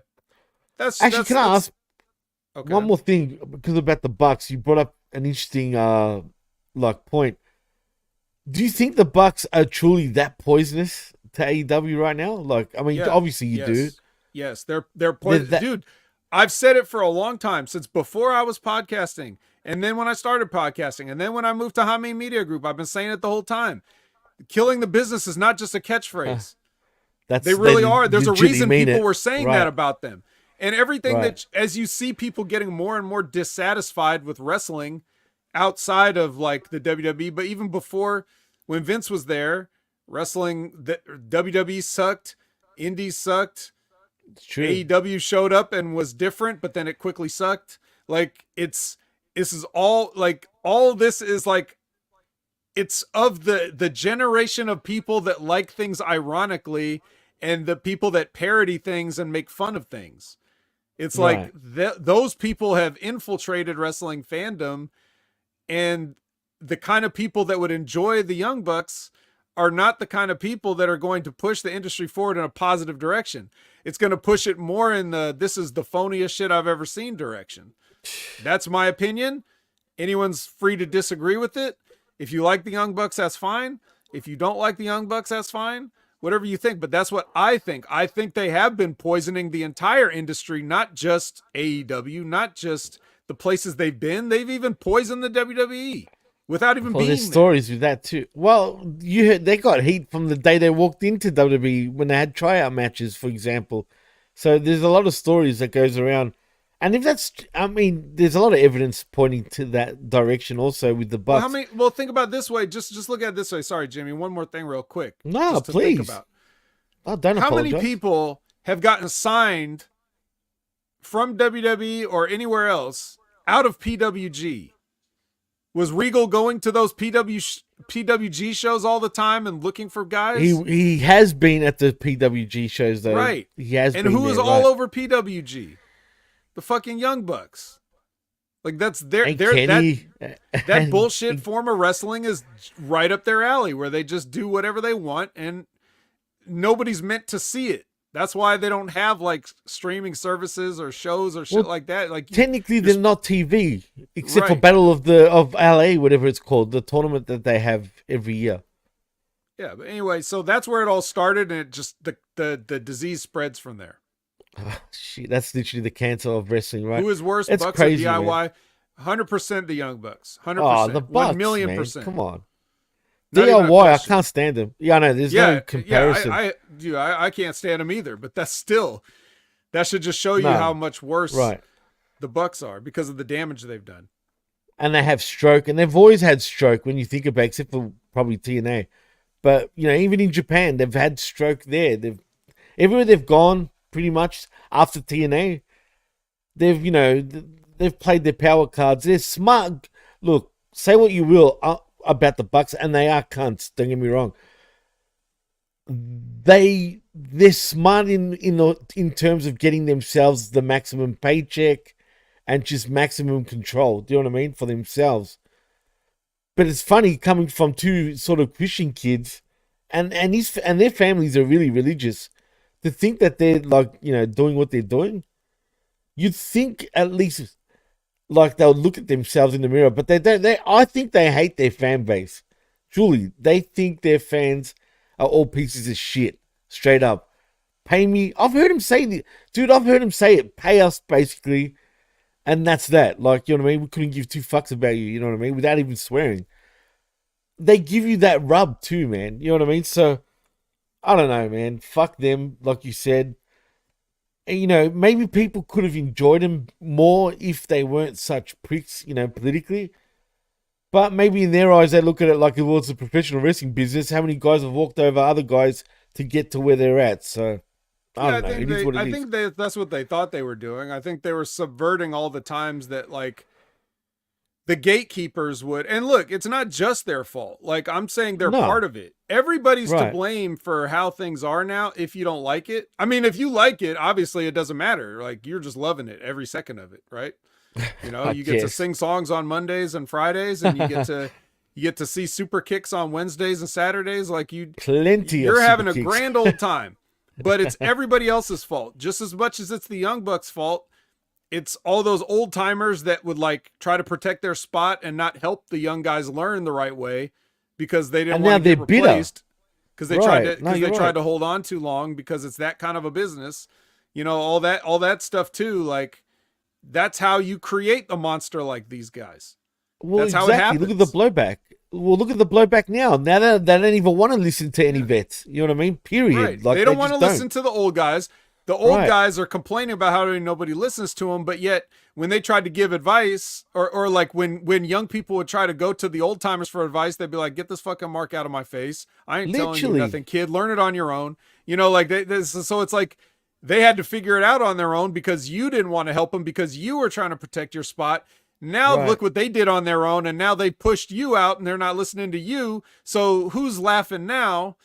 Great job, veterans. Way to gatekeep. You know, like it didn't have to be this way, but I guess technically it always had to be this way. And which is why I'm content to sit here and talk to you guys about it and not be involved in that bullshit anymore. And I can understand that because it would be head fucking for real, man. Especially when you love it. It would be, I can only imagine, because if I love something so much and I feel like I'm getting fucked over by that thing I love, you know, I tend to get bitter, dude. You know what I mean? And, you know, I can only imagine. I would hate to hate professional wrestling because it's something I've loved all my life. You know what I mean? And so I can only imagine, you know, with what you just said too, being in the business too and just seeing a lot of the bullshit, it could leave a bad taste. But thank God you're still here talking about it, man. And that's what matters. Yeah, you know what? That's what matters. You know what, Jimmy? You're right. I'm all turned around. I do love professional wrestling. And why wouldn't you? When you get the Lucha Bros versus the Ass Bros on television for free. Who Forget wouldn't I want even to see said a that. I'm match sorry. Like that? Huh? I got told that the fucking, what do you call it? What do they call the Lucha fucking, what was it? The triangle, the death triangle, whatever the fuck they're called. Death triangle. I can't go as low as the dark, but I can go dead. No, but we didn't get any dark anything except for, I know, lame. Lame. Yeah, pretty lame. No, nothing except for House of Black, I guess. Like the lame, two of them. Very lame. That match was, anyway. Continue. I don't want to get us off board. Lucha Brothers versus Ass Bros. I don't know. Like, this is the most. This is the most I have to say about anything on this show. Because most of the rest of the show, I'm just like, whatever, who cares? But this, the Lucha, like, whatever about the match, it doesn't matter. Spike pile driver for the win. Spike fear factor, excuse me. Is that what it's called? The fear factor? Whatever. That pile drive, the package pile driver that Penta does is the fear factor. But you know, when Phoenix jumps on you and steps on your ass, it hurts extra more when you get your neck slammed in the mat. But I could imagine. But here's my thing. Okay, forget the match, forget all that. Here's the thing. Why are you beating a team when you have a pay-per-view tonight? As of last night, why are you beating a team? You have two teams that it's like 66% of both teams are facing each other in this match. Why are you giving a decisive finish to either team? You don't beat one of these teams. You have a no contest or a DQ or something because you have other guys that could come in and interfere. You had Jay White or you have Pac that could come in and just do something to get somebody disqualified and have a schmaz or whatever. The one time the AEW should have a schmaz, they have too many schmazes, but the one time they need one is here in this match where you just get like a little appetizer of these guys kind of, you know, mixing it up a little bit, and then all of a sudden it gets out of hand and gets overheated, and then tomorrow we got the trios title unified match, and that's going to solve it. But you just solved it by beating the Gun Kids. Like, why you didn't need to beat them. I'm not saying I care about their feelings if they get beat, but I'm just saying for the business, you got a title match tomorrow. Why are you beating anybody tonight? That's my thing. And it's like, you should know that. Why am I explaining that to you? It's elementary, Watson. I don't get it. Elementary Watson. Mm-hmm. You're a character. Yeah, dude, I've ran out of like on the whys anymore. Like, I can easily sit there and say like these guys just don't know pro wrestling, I guess, right? But they can't be that stupid, surely. I don't know, dude. Somebody had to be the agent. somebody. Who was it? Was it Dean Malenko who's got Alzheimer's? And I hate to say it, but think about it, right? The guy shouldn't be in this role. Let's just throw a name out there. It was Christopher Daniels. I know he was fired, but let's just say just say it was him, right? Like, if somebody says, "Yeah, I want," like if Tony's like, let's have a tag team match, and Lucha Brothers over with the Fear Factor," and then Daniels is supposed to say, "Well, Tony, what about the title match tomorrow? Why don't we just do a fuck schmaz, gimmick snavets, whatever?" Like and then he should be like, it. Anticipation. And then he'd be like, well, why do you want to do that? And he'd be like, because we got a title match tomorrow, so let's save the decision for the title match. And he'd be like, oh, okay. I don't see Tony being unreasonable to not go along with that. If a guy like that's been a wrestling veteran would suggest something. Now the problem would come if Christopher Daniels sees this finish on paper and he's like, yeah, I got no problem with that, and then doesn't or worse, if he came up with it. Like, then it's like, well, you're really checked out now. But again, I'm just using his name as an example because I don't know who agented this, but anybody that agented it, if you've been in the business any longer than 5 minutes, you should have known. Don't give away a finish on one of these teams. 100%. They do this all the time, though. We've said this a million times on this very show, like for the exact same reasons, right before a pay-per-view. But look at this, Vet. I don't know if you watch Rampage, but they had one. Oh, well, good. But I'm sure you've heard. Look who's out of the back now, who's wrestling suddenly. Jimmy Jacobs. Oh, yeah, he was on Ring of Honor this week, too. But why?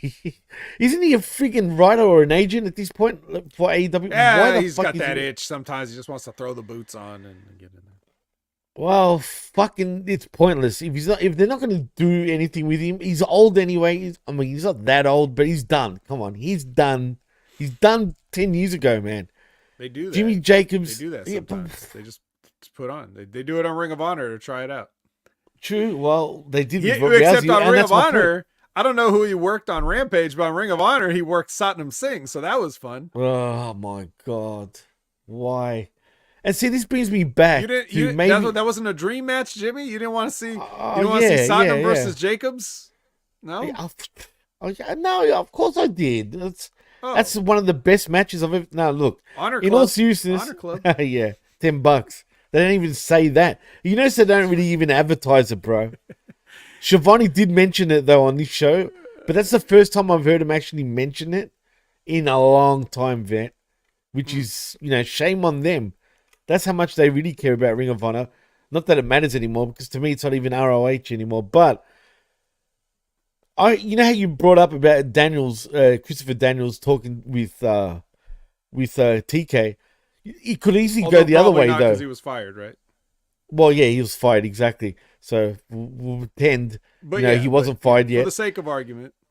For the sake of argument, you can easily see it the other way also, though, where he's like, how about we do the schmoz, whatever, right? Not get the win on teams because we got a pay-per-view. He might have been like, but no, Chris, I'm a wrestling guy. I don't care about fucking storylines. All I care about is great in-ring action. That's all I do. That's all I know how to book. I'm a numbers guy, Chris. I just know wrestling. I don't care about stories. I don't do stories, basically. You know what I mean? Probably not a realistic conversation that he would have. I don't think. Oh, man, I wouldn't put it past him. No shit. I really wouldn't, bro. I mean, you can see it go either way. I just don't, and this is my point. I don't understand what's going on with this company.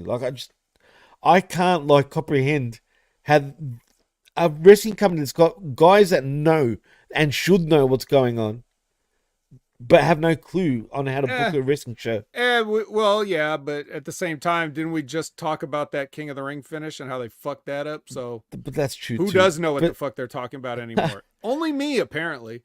Well, you are the vet. Speaking of, that's why it's a la carte, right? It's like we can't think about the whole show. We can only think about what we're getting. So far we've had a nice Tanahashi and Jay White did walk out on the ramp with his gold bat and stuff. That's good enough, right? Yeah, that's all we get. What the fuck is he doing? Did he have the wagon full of belts? I couldn't see.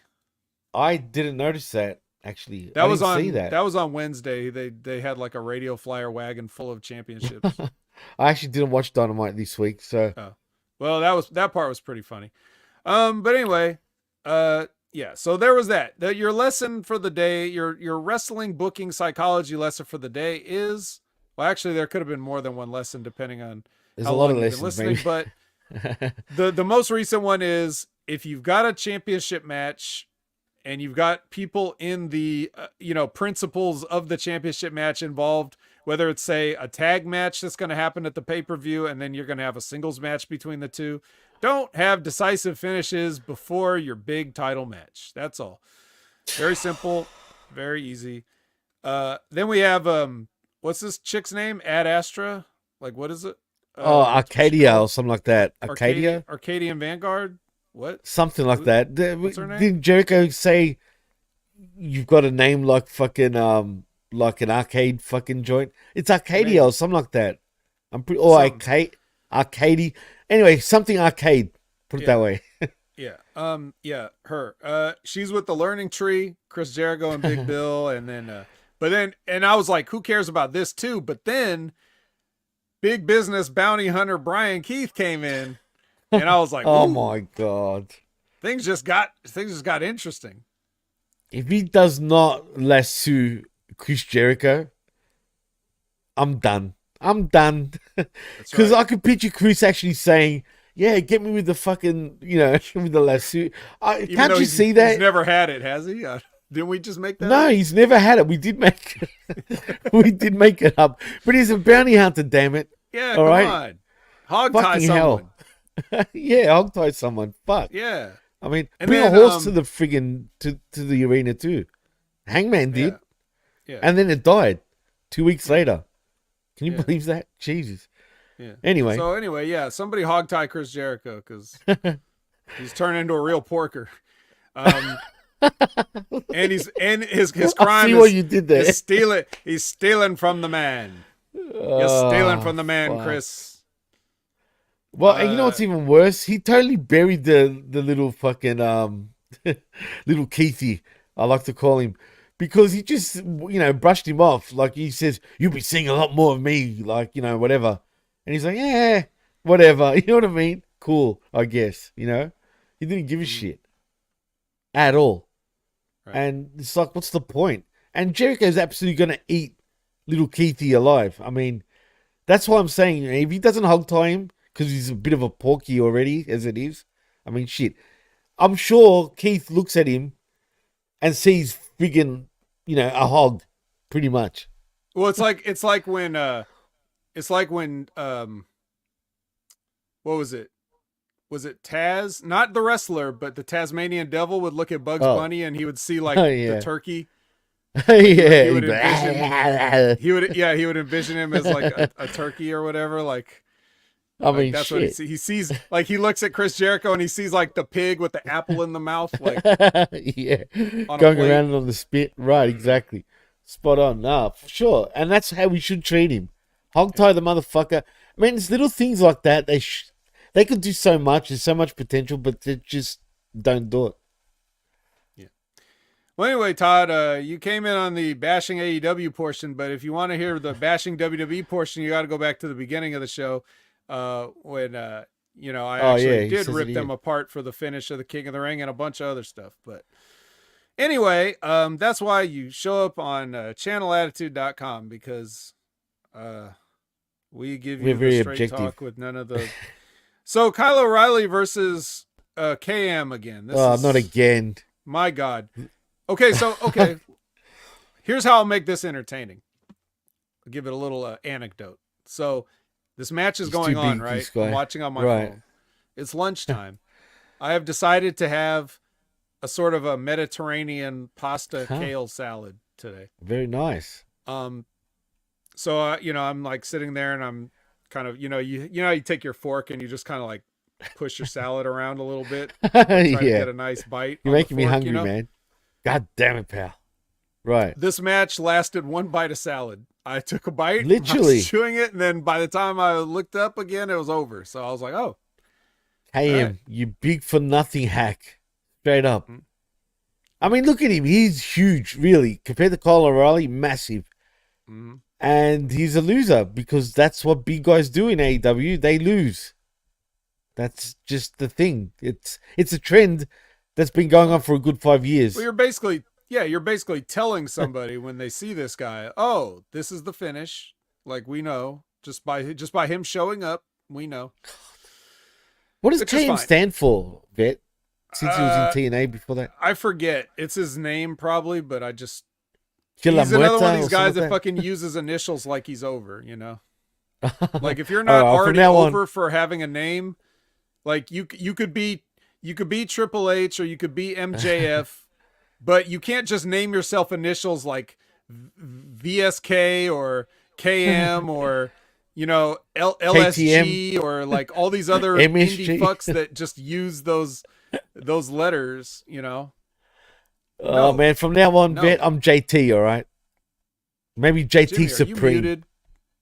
Oh, am I? Did this thing for kick real? my audio out again? Okay, look, actually, chat, can you hear me by any chance? The chat, let me know. ASAP, please. I need to know. Yeah. It's you, Vet. I can't hear you. Strange. All right, I'll be right back. Don't worry. Okay, thanks, chat. By the way, I don't know what's happening there. Say, why do you want me to say car park? Hate bot. God damn it. What's up with that? But anyway, guys, since it's just me and all of y'all, how do we fix this company, man? And Todd, I don't know if you're still listening. And I know you hate the bashing of AEW, and I totally understand where you're coming from. But let's be honest, dude. I mean, what sort of build is this to a pay-per-view, man? Like, it's ridiculous. Vet, can you hear me? Yes. Still, you can. Dude, this happens. Good. This has happened like the last 3 times, right? Like right Why? in the middle What's of this recording, on? StreamYard switches my headset. And then when I switch it back, it doesn't recognize it. Yeah, that's what happens to me. You know, at the start, usually when we're off the air. StreamYard problem. Yeah, but see, I always have to unplug my box, this little box that I got for my mic, right? But initially, when I start StreamYard at first, it never like picks it up. I have to literally unplug it and plug it back in, and then it picks it up. And it only happens with StreamYard. So StreamYard is kind of, it's far from perfect, put it that way. It's just convenient. Do you know what I mean? Yes, convenient. All right. Where were we at? I was getting ready to go into the Willow business package that they showed. Oh. It was hyped for was this? And last we're on night's TBS, fight. Did they get in a fight on right? Rampage? I guess. Yes, they did. They kind of did. Yeah. Mercedes kind of jumped. What's her name? Willow. Okay. Well, Willow's here now. She's live. She's in the ring. She's got a mic. She tries to fire up. I don't know if I like fired up Willow. It's not her. That's why. Yeah, it's not really buying it. Same for you too. Don't really buy fired up Willow. It's not. That's not her. Like, it's just not her character to be that way. You know what I mean? But she was fired up, and she. I found this promo very cookie cutter, shall I say, Vet? Yeah, well, you haven't beaten me. You know what I mean? Type of deal. So I'm going to beat you because you never beaten me. That's what this promo was. I mean, essentially. What's funny about that is it's like she literally changed the finish in the match so that Willow could win. I mean, it's like she called it on the fly. She called the finish on the fly, and the referee fucked up the count because it wasn't supposed to be like that. And they had to do it again. She actually, say what you will about poor Sasha, but damn, she went above and beyond in that match because Willow hits her with the power. Like, remember, her foot's already broken now, so she's like, "Hit me with the power bomb, and you're gonna win." Even though Sasha was supposed to win the belt, right? And so she changed it and told Willow, "Hit me with the power bomb," and she didn't kick out, and the referee held up his count, and then the whole place booed. And then she had Willow pick her up and powerbomb her again. And this time it stayed down. It was like, so I just think it's funny how like the story is, you know, you didn't beat me, but like, I wonder if the fans never saw that or knew any of that. If only they knew the real behind the curtain truth about what happened that night. But it's funny how they're trying to make that the angle, right? Which is so dumb because generally most fans know the truth about what happened with that matchup. You would think by the way they act, right? Really, they That's don't. true. That's true. Again, I'm giving him the benefit of the doubt when I shouldn't be because there's a lot of I don't want to say it, but you get my drift. I don't even know anymore, man. I truly don't know what people are or how they think anymore because every time you think it's just simple shit, it's far from simple with a lot of people. So you're right. I mean, who the fuck knows anymore, man? I have no idea anymore. But we know that Banks is going to win this damn match. There's no ifs or buts about it. And I guess she'll be the face of TBS, right? I mean, you know, Yeah. CEO. Big business. Big business. Ugh. Dude, have you noticed, like Hatebot said in the chat, you know, he loves how the crowd has already turned on Sasha. That truly would be a bad blow to her ego because she has ego, for real. Yeah, I don't know. I think people are probably projecting a little bit onto her. I think she kind of knew it was going to be this. It was just a matter of time. You think so? Right? Well, this is the character she's always played. She never really changed her character. She's been the character of the boss or whatever since NXT. So they booed her back then, and that's how she kind of got over. And she's kind of always been this character. Right, so I but think she's a natural heel too, you know? Right. Yeah, I think she knew this is eventually how it was going to go. So, you know. Okay, interesting. Todd says in the chat, I'm not saying they don't deserve to be criticized, but geez, does it ever stop? And who's knocking them? Cornette? Okay, go back and watch some of the crap that came out of Smoky Mountain Wrestling. Yeah, but Smoky Mountain was just, you know, small fry compared to AEW, who claim to be on par, if not better than WWE in every sense. That's them saying that, not anyone else. You know what I mean? So, I don't know, Todd. I think they deserve a lot of criticism, but like you said, Vet, earlier, when we do give criticism, it's, you know, it's because, you know, they've earned that criticism. It's not like we're just doing it because we want to do it. You know what I mean? I want this company to succeed. I've said this before too, but when you've got a pay-per-view and no less, you know, probably, you know, one of their big 3 pay-per-views, right, in terms of, you know, significance, Double or Nothing is probably their second biggest pay-per-view, you'd say. I ain't keeping track. Right. Well, you know, generally it's one of their big ones, right? Between All In, All Out, Double or Nothing, and all these gambling references, I can never even remember which one's which or when it takes place. So that's got to be a TK thing because he's the numbers guy, right? So it only makes sense that he names everything after, you know, sort of. I like it. I just can't remember which is which. Sorry. Yeah. Well, All In, All Out, Double or Nothing, whatever. The point is, this is one of their biggest things. Look at this for a go-home show. Pathetic. Like, it didn't feel like there was something big going on. You know what I mean? So, and I'm not hyped to see this, but I will watch it. I just don't care about it. That's the problem. Well, look, a la carte, right? Yeah. So even that's getting pushy. It's you know what I mean? Here's the thing. Well, if we're not eating, then it's not good. I'm starving, dude. Literally. Starving. Come on, where's this guy? Hold on. Where's Gary? Where's Gaza? Where's this guy? Huh? Oh, there's Hook. You doubted me? You missed it. I did fucking doubt you. This is day one. When did you get that? Is that from day one? Where didn't I get this? I should get myself fucking. Got it on the shelf. Did you? I had to fight a bunch of black t-shirted neckbeards to get my hands on this. No, for real? Nah. I know. But you look, probably I got it. See? That's true. Is that the only AEW figure you've got? No, I have You got Darby, I bet.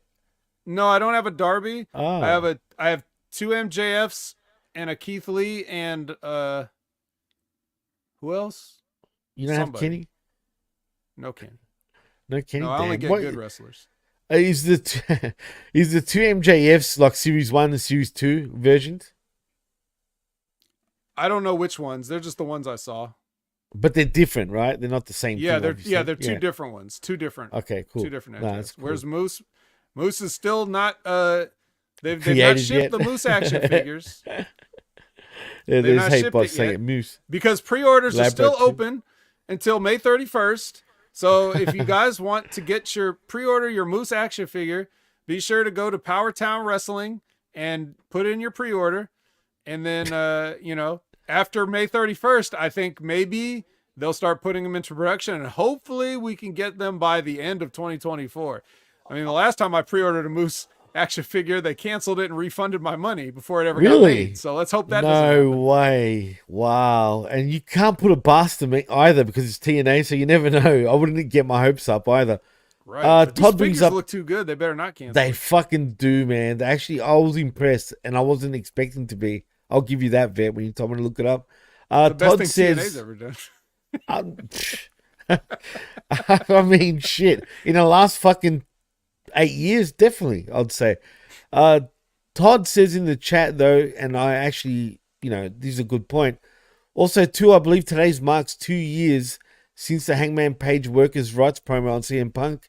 Kind of a game changer in hindsight. It sure was, in terms of negativity. That was the real game changer in terms of people just tuning out. And once Punk left, it was the final straw after that. It was like, I'm done. Like, that's it. And really, they haven't recovered since. Shame on them. Well, I know Collision hasn't much recovered, but Collision is fucking on a collision course, because Lexi is with Trent Beretta. So right off the bat, you're already, if you have a remote, you're reaching for it. And then Rocky Romero comes in, and then you're hard pushing every button on that remote. You're familiar, Vet. Reprogramming the remote. You can't, it's just, your garage door's opening now. Like, it's just. Yeah. The automatic garage door, but sliding up, somehow. So anyway, he says he wants to put, like, hopefully after Double or Nothing, they'll be able to put all this in the past and be friends again. And basically, Trent, in so many words says, ain't no way. So, that ain't gonna happen. Like a chicken wing. Yeah, nobody wants it to happen. Speaking of nobody wants it to happen, a 4-way match between team 4-way match. Buddy and Brody, Gates of Agony, the Infantry, and the Acclaimed, who they assure me everybody loves. Bro, can we just touch on the Acclaimed for a minute? This was the most cringe rap Max Caster has done since 3 weeks ago, where he done another cringe fucking rap. This was very bad, though, dude. You could tell he was freestyling this because he was thinking like, it was just bad, dude. It was a bad rap, man, for me. You don't reckon if that was written, don't rap ever again, bro. Please don't ever attempt. They can't all be winners. In fact, very few of them. Nah, bro, that was bad. That was if that was written, that's even worse, dude. What do you say about penises and ex-presidencies and a lot of innuendos. It's more than a couple of words that I thought you couldn't say on TV. Oh, he said shit and bitch or some shit like that. Dick, and just penis, the whole general, whatever. like, I don't know. Max Caster, get fucked. Especially if you consider yourself a freaking locker room leader, my God. He's a locker room leader. That's quote unquote from his own mouth. That's right. You don't want to listen to a lot of things that come from Max's mouth, but anyway, Buddy pins Bravo after the Buddy Cannonball. Carly Bravo, sorry, thanks for coming. Back of the line. Yep. That was obvious. You don't have any thoughts on this match, do you, Jimmy? No. Dude, I was just glaring at this match. I was looking at it, right, but nothing was registering. It was just like I'm just looking at it. Not even that, dude. I was literally just in a blank stare. I'm watching it, and then House of Black won, and I was like, registering, okay. just like John Moxley. I swear to I swear to God, man. I was just, I don't know, man. This match just left me in a friggin' whirlwind kind of thing. And then Adam Copeland appeared. Yeah. So it was like, I didn't even know if this was connected. It looked like they went to commercial and did something with this, but it certainly wasn't one of those. It certainly wasn't one of those times where like he just comes up on the screen while they're still in the ring, right? Like it was separate. But anyway, Edge does this promo where it's like another one of these cinematic. It's so cinematic, in fact, that they make the appearance like it was shot on film. It's got like it's like the grain and dirt and imperfections in the film, like it's a 35 millimeter or something. Like, bro, everything's digital now. You ain't fooling nobody. Bad production, this ain't a fucking right? movie. What is this he? Ain't Brad Pitt splicing a dick into it. Okay? He ain't even Edge, for fuck's sake. He's just Adam. Even Edge. Yeah, you know what I mean? Like, this shit I'm is just corny, saying, dude. like, To me, this shit is people corny. love this, dude. No shit. People like the AEW, It's corny.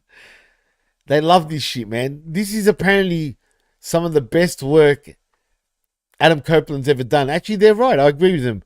What Adam Copeland has done, but not what Edge has done. Big difference. You know what I mean? Well, I think we've talked about it a little bit. In retrospect, I find everything he's done corny. Also, after the story that you said too, I'd so want to slap the guy even more after that. No shit. I'm not even basing it off that. Let's just say. I know, but I'm saying that tops it off. That's a cherry on top. He's corny. I find it corny whenever people do these cinematic things. Like you're trying to. I talk about this at TNA all the time. It's like somebody failed. They all do that shit. Failed out of film school, and they want to take what they learned and apply it to wrestling because that's the job they could get in the business. Like you're trying too hard to make short films. And I'm just like, look at some of the Jonathan Gresham ones where he's like going to the That make me puke. Yeah. Isn't he a mask wrestler now? Inc? Oh, I hate that fucking mask that he comes out with. You know what it looks like? A bunch of freaking strudels like coming out of his mouth. Dark octopus. Dark octopus. All right. So anyway, sounds like Transformers now. Yeah. Anyway, so Edge does this promo, and some Edge people went right off apparently. the edge. I loved it, bro. They loved it. I swear to God. I'm glad they got their a la carte off of this. I'm glad. Whatever that is. To me, it's like it's gone past its expiry date at this point. Vet. Got Just it. a little bit. What about Toni Storm? Because after Dynamite, she also shot a promo on film, but this was black and white film. So somehow Edge's film looked dirtier than this old black and white footage. Maybe he forgot to clean the lens or something like that. Yeah, maybe. Yeah, Toni Storm. I mean, we've seen this a million times, have we not? Yep. We've never seen Mariah May versus Layla Hirsch before.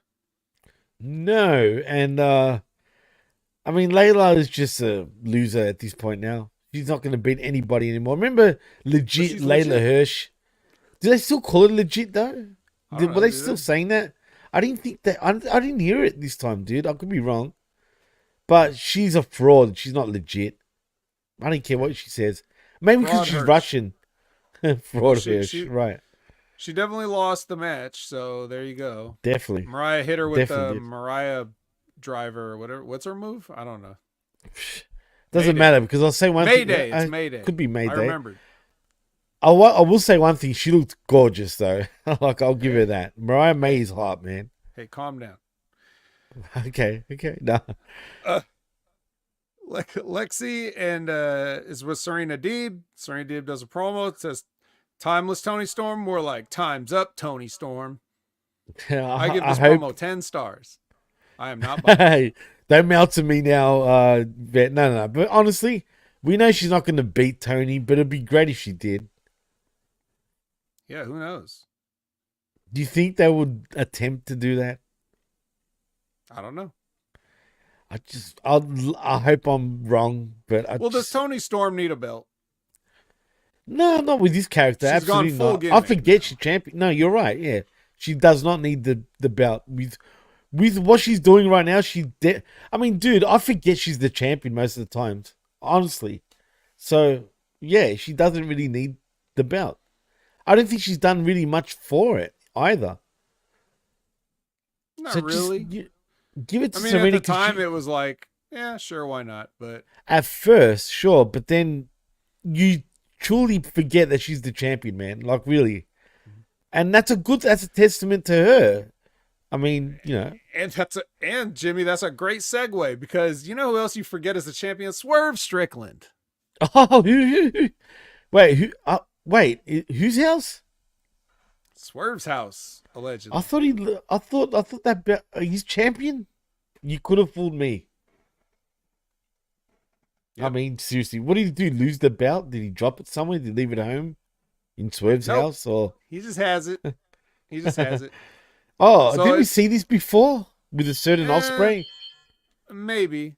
Well, it was like a whole package thing with like different footage cut in and everything. But we still had blood though, right? There was some blood, obviously blood. Right. You know, maybe a hair pull, there's just different things. And a laugh, maybe. Yeah. Whatever. So speaking of a laugh, we had an elite shoe signing at Champ Sports. Were you jealous of this, Jimmy? You could have got a pair of signed. They didn't Reebok show me pumps. this shit, dude. I didn't see this, man. This did not play on my. I'm telling you, dude. And they didn't play it even last week for me, bro. I'm telling you now. I don't know why, but yeah, I'm telling you, I did not recall. I was watching it, right? And even when I say I was glazing at it, I'm still watching it per se, right? I'm telling you, dude, that would have gotten my attention because of the Reebok pumps, right? Mm-hmm. But yeah, I didn't see it, and I've been watching it on Chiller. They were lining up around the block to get these Reebok pumps. They really were. No, but there was. I mean, they showed some people at least. Perhaps those guys were also given free tickets to the show. Perhaps, I just know that they showed the Bucks sitting at a table. They showed them signing shoes, boxes. That's it. That's all they do. I don't know how legit it was. I don't know if it was legit as Layla Hirsch. Yeah, I was gonna say that. But you know what this shit does, man? It drains our lives, bro. I can see it in our eyes, man. We're ready to go to bed after this show. It's like he curses you. You know what I mean? Fucking AEW, man. It's the curse of Khan. So Champ Sports, is that still a thing? Yeah, Todd. It's a thing, just like the Young Bucks are a thing.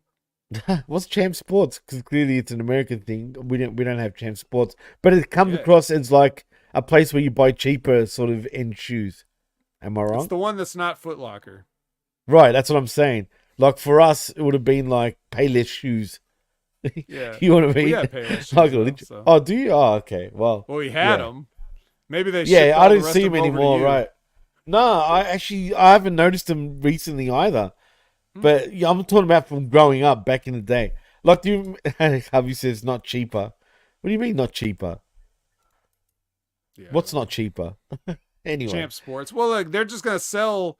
They're gonna sell the items anyway. It's not like a discount store or anything. It's just. I'm just saying. Yeah, those fucking shoes are probably gonna be worth an arm and a leg. I don't know how Reebok and why Reebok's paying these fools, but more power to them, I guess, man. They're probably just like, they had one fan that works at Reebok that got the deal done. That's what I'm saying, dude. Say what you will about them, but they are fucking... Yeah, thank you, Liz. I think they did go bankrupt, actually. But anyway, say what you will. Yeah. Say what you will about these guys, but they truly know how to work the business, like work their way through the business per se, like slithering snakes. Literally. They just get it in terms of... Snake? I said snake. Did you notice anything, speaking of Andrade? Is there a difference between his AEW and WWE run? It's exactly the same thing what's going on. The same promos, except for I found my mask. But it's essentially the same shit. I can't help but notice that, but whatever. I feel bad for him anyway. Yeah, we'll see. We'll see what happens. We'll see. All right, so that looks like it's been enough talk. It's time for your main event. It's FTR and Danielson versus the Jarrett Gang. I wonder if Brian Keith is watching this with a close eye on the Jarrett Gang. He's the last outlaw. You would think it's a natural feud. But anyway, we don't know. It's a 6-man main event. So a multi-man main event on Collision. No real surprise there. Standard, kind of what we see. But here's the difference. Jeff Jarrett took the pin this time. He did. Isn't that crazy? But you know who the star of the show? But ain't he great? Look at him. He takes pins. But you know who was the star? No shit. Was Karen Angle or Karen Jarrett, whatever she goes by, when she told them all to kiss her ass at the end. Yeah. But honestly, look, for her age, she still looks decent. I'll give her that. She's not really my type, but you know what? She's not a bad looker for her age. And she's had a few kids. But speaking of her type, the new Planet of the Apes movie in theaters now. Anyway, go ahead. I'm just saying she was at least working, playing her role. That's what I'm saying. So I'll take my hat off to Karen Jarrett for that. You'll take your hat off to her, but still leave it on. Yeah. She's a cow apparently, but let's not go there. Yeah, so Jeff Jarrett was nice enough to do the honors, and then afterwards, like, they got on the mic, FTR and whatever, and who listened? Daxon and Axon. Yeah. Axe the Axon and Cash Caston. Yeah. I will say, Axon, was it just me, or is it because I'm a little tired? But did he look in better shape? He seemed a bit of, sort of in better shape. Axon. Better be. I mean, that anarchy in the arena is no joke. Gotta except be for fit being for that a total shit. joke, but other than that, no joke. No joke, Axon. That should be his new gimmick. Axon, and they're still calling chopping him... that wood to get in shape. Oh man, imagine he was like Elmer Fudd. Should play that sort of gimmick. You'd be like, I thought a rabbit, or whatever he used to say. It's been many years since I remember. But anyway. And he's looking at the Elite as a pig with an apple in its mouth on a plate. Yeah, I thought a putty cat. You know what I mean? And it's Bucks instead. He gets his shotgun out, bang. He's Mossberg. I mean, come on. He could be the Monopoly guy. He can be Elmer Fudd. I mean, it's, the possibilities are endless, Vet, when it comes to Dax the Axe, Daxon, or Axon, whatever it is. Axon, yeah. I think you nailed all the possibilities. I think we're at the. I think they ended. Pretty sure. There is one more possibility, but you guys wouldn't get it. But there's a thing called Mr. Sheen here, who's a bald. It's a cleaning product, basically. You just use it clean. It's called Mr. Sheen. Too. He's called Mr. Clean. That's it, Mr. Clean. Well, it's the same character, except we call it Mr. Sheen. But name. Whatever. Yeah, I swear he's wearing a tuxedo like the black. I'm pretty sure your one's wearing a white tuxedo, t-shirt. Right? Oh yeah, he's got the blonde hair, not bald, right? No, he's bald. He's bald, and he's got an earring. Oh, okay. He's got he's got a white t-shirt. He basically looks like Axe the Axon without the mustache, and without the coolness, because he's got earrings, right? Yeah, I'm just saying. Vet. You got a question by the King of 2024 and Aaron Bench, Shlomo. Vet, have you played it? Oh, Midnight Suns. I don't even see this chat. Really? Oh, Midnight Suns? What is that? No, that's a card game. I don't play card games. You even play card games? Come on. Like the video game card games? Like Midnight Suns or Hearthstone or Solitaire? No. not like a deck of cards, but like a video game where the collectible card games. Like, is it that I don't shit? play those. No. I can't get. I don't know how people get into that. To be honest, really. Some people love collecting. Yeah, but like electronically, that's legit collecting though. I'm not even really a collector. I just grab these ones because I want to be able to do this on the show. You just want to show off. They're props. Don't you? Have you got any WB ones actually, Vet? Somebody gave me a WWE Elite Sheamus like years and years ago. Oh. Like 10, 11, 12 years ago, something like that. Like, just because they knew I liked Sheamus at that time or whatever, so they just gave it to me as a gift. That's pretty much it. You see, I stopped, well, when I was young, obviously I collected figures, but and I had the rings and all that. But now, because I was collecting the DVDs for so many fucking years, and I was collecting the trading cards too. If I was collecting the figures on top, I already blew so much money on professional wrestling, that would have just tipped me right over, dude. Right. I'm telling you. And I'm tempted at times to collect the figures. I actually do want the full-scale ring, because I've always loved it from a kid, you know what I mean? Not the cheap fucking $20 one. I'm talking about, the one that's a couple of hundred at least. I remember that one, yeah. I've always wanted the proper fucking full scale one, and even to this day, I contemplate it, but really, that was when they were doing like that Wrestling Legends line back in like 2006 ish, 2007. Dude, they brought out a classic one now from like the new generation. Yeah, they had one ring that was like the shitty ring that you get for the kids, and then the shit, and then like $120, right? And I had one. It was like a full scale, like you said, the scale, so that like when you put the toys inside, it was actually the right size.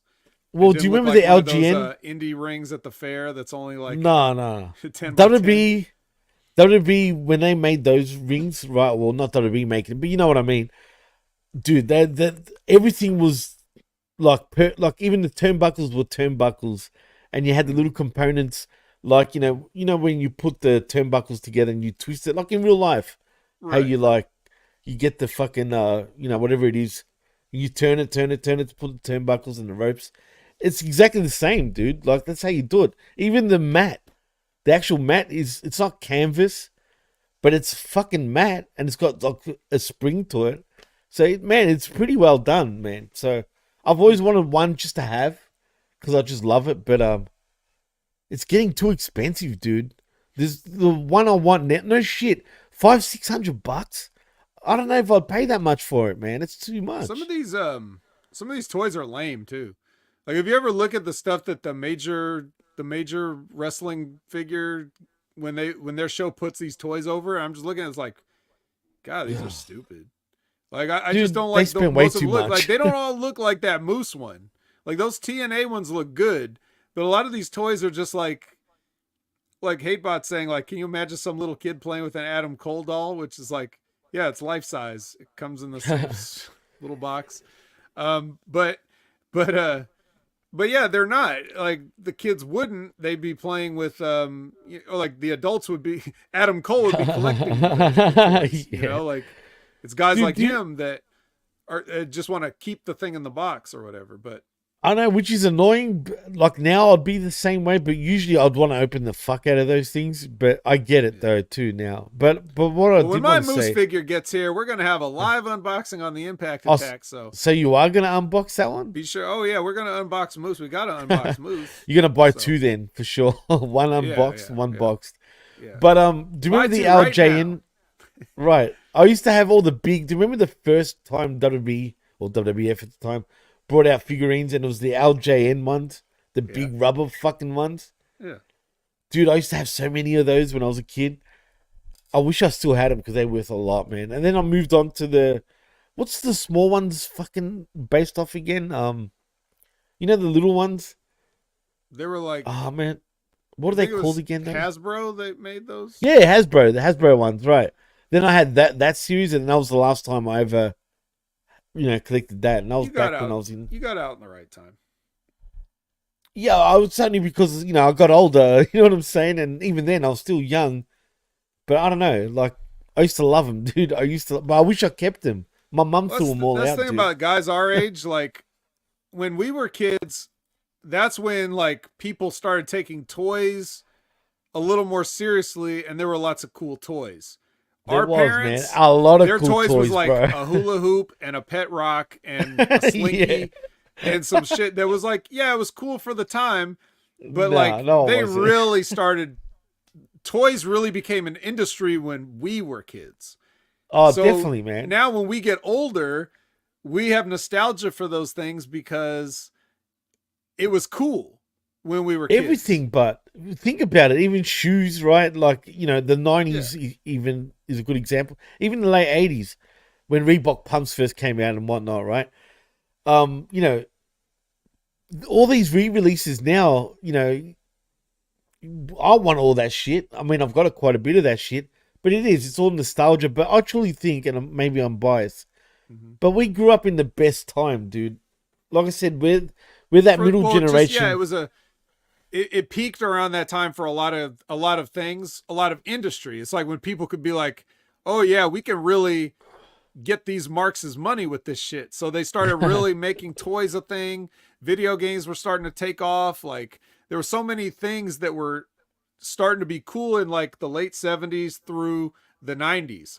And now, for sure, like kids that are born like the generation after us, when they get old enough, they're not going to be nostalgic for anything they had because everything they had sucked. I agree. Just like our parents weren't really nostalgic for a pet rock. Like they couldn't care less about that shit, right? Yeah. And they're not going to want any of their toys because all their toys are lame. And now it's like facts. They market everything that's like toys almost to adults. Like action figures are like for adult collectors. Like who's going to pay, right? They have board games like, they used to have like simplistic board games like lately. Candyland and Battleship and like all these things. Battleship, and now these Battleship. Now these board games cost like $100 and it looks like it's the most complicated shit ever. It's like this is for adults who just still want to be kids. They're not even like this is not for kids at all. Like if you ever go down like a either like a Walmart or a Target or whatever, go down their board game aisle, look at this shit, see how much of this is for kids, right? Like I haven't actually noticed it.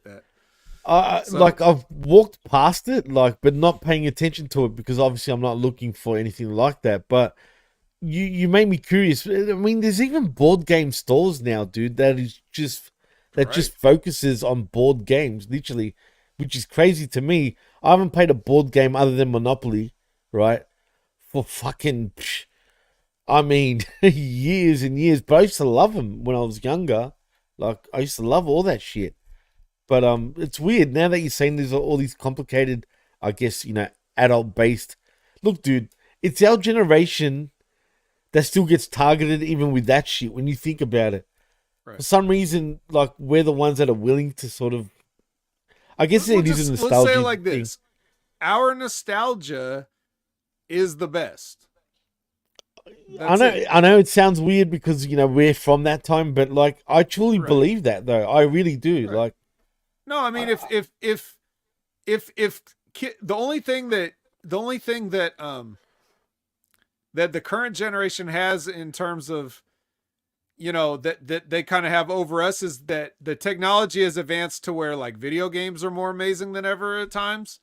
But other than that, really not much else. So when they look back at the stuff they grew up with, they're not going to be as nostalgic for it because a lot of it is just retreads of what we already had. And some people aren't nostalgic for the toys and stuff that they had when they were kids either. Like they just don't care anymore. They've outgrown it. They've moved on. But I'm just saying for the people that did, the reason why it seems like there's so many man children out there is because we just so happen to have that cool stuff when we were kids and we want to remember that. It's not the stuff itself. We want to remember how we felt at that time. That's what we're trying to recapture. And buying stuff like that, it's not going to bring that back, but that's what tricks people into going for the nostalgia. Yeah, it's weird, dude. It's weird because it was a good time, man. I mean, now that I think back on it, I really appreciated growing up during that time, man. And Todd, absolutely, Operation, I used to love that, man. Like, as a kid, remember? And Guess Who? Remember Guess Who? Mm-hmm. Used to love that too, and Connect 4. Now I'm starting to think about it. Like, now it's coming back to me. Connect 4, Karate Fighter. I think of Survivor Series when I think of Karate Fighter. Do you remember back in, 95, 96? Milton Bradley, I think, brought them out, if I remember correctly. Mm-hmm. But remember, like Survivor says, Karate Fighters presents. I'm pretty sure it was Doc Hendricks. I would say it too. And you know who Doc Hendricks is? Obviously, he's still fucking part of the company. I can't believe they called him that, dude. When you think about it, now thinking back to it, Doc Hendricks. You can. Well. All right, well, this has all gone way extra. All right, yeah. Better than we could obviously. I would say we should do a podcast series about this stuff, but there's already 8 billion podcast series about old toys and other stuff, so we don't need to go into that space. We're in the space we're supposed to be. Well, put it this way: we haven't lost any viewers by talking all this shit, other than wrestling. I kid you not, I'm being dead serious. Nope, I believe no viewers. Yeah. So thank you, y'all. Also, another reason we haven't lost any viewers. Wait, what's this? Oh, it's Hook again. I keep thinking Gary's. Get that shit out of here, man. The Prime thing has got to go. Like, totally. I can't believe you're drinking that crap. There he is. No, not Gazza, not Gaz too. Come on, man. Look it up. Gaz is the Aussie slang term for Gary. No shit, Gazza. He's the big Gaz for me. Well, Vet, if that's the case, I mean, we could keep talking. For a minute, I forgot we were even doing the show. But did we say who won the main event? We did, right? Yeah, we said that Jeff Jarrett took the Psycho. Oh yeah, you did, right? Yep. And you did, and actually laid down for a change. So there you go. It was kind of weird finish too, like everything going on. But anyway, who cares? The point is, it's double or nothing tonight, and this was all for nothing yesterday. Yep. Just saying. So in saying that, nothing really. It was for nothing, man. Really, it wasn't a joke. There was really nothing further to anything. It was really just kind of. The most thing you could say that was supposed to be working towards double or nothing were a couple of those packages they put out there, but which is fine. But again, hype me up a little better than that, man. This is not even fluffing. They didn't even have fluffers this week, Vet. Not even that. God damn. No, this is I'm really not into the idea of like Christian versus Swerve. I really don't want to see it. I don't care. And that package did nothing to change my mind. I don't want to see Christian. I don't want to see Edge versus Malachi in a barbed wire steel cage. Oh yeah, that is a barbed wire. God. Don't want to see that. Yes, you do. Come on. You do. That's going to be believe it or not, that's going to be one of the least. What is it about? Like, why is. Let me put it this way. There was a movie that came out in 2008. Some of you may have heard of it. It's called The Wrestler, starring Mickey Rourke. Oh, of course. Right. Obviously. You're right. I don't know if you guys heard GGP was in there too, by the way. Shout out to GGP. Point. Yeah, he was. No shit. Yeah. So I remember when I watched the movie and they show him doing stuff like he's on the indies and he was like he had like the match with the Necro Butcher. Oh, and I remember thinking at the time, it's like Necro Butcher, jeez. Would a guy who was like a big star, like imagine like a guy like a Hulk Hogan or a Randy Savage, like if they were down on their luck, and would they go and do like a match like that because they needed the money? And at the time, I thought even like it didn't seem realistic to me. In a way, I was like, I don't think Randy the Ram would like. I don't think he would do a hardcore match just because he needed the money. I think he would say that doesn't work for me, brother. It's kind of like that's just what I thought, but it was just my opinion. I don't know. There's obviously cases where that's happened. And then I think of like Edge now, and I'm like, wait a minute, isn't Edge just like this? Isn't he just? He's not even on the indies. He's made a lot of money. He's continuing to make a lot of money. He's on a high-profile wrestling TV show, and he's basically having the Necro Butcher matches. Like, why does every match with Edge have to be him staggering around and hitting people with furniture and bleeding now?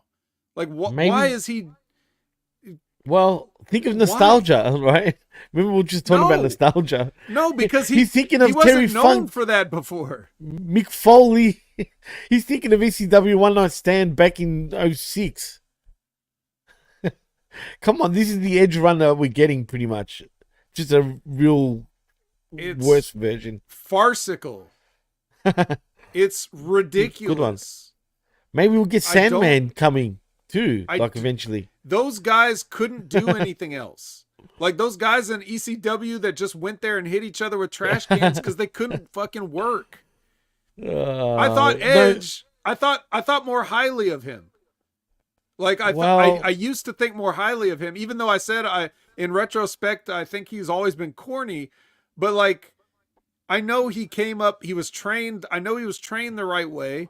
I know that he paid his dues. I know he had that WWE career, the Hall of Fame career. I understand that he did all that stuff. Right. Why is he acting like a fucking ECW washout in 1997? Randy the Ram? Why? Stop it.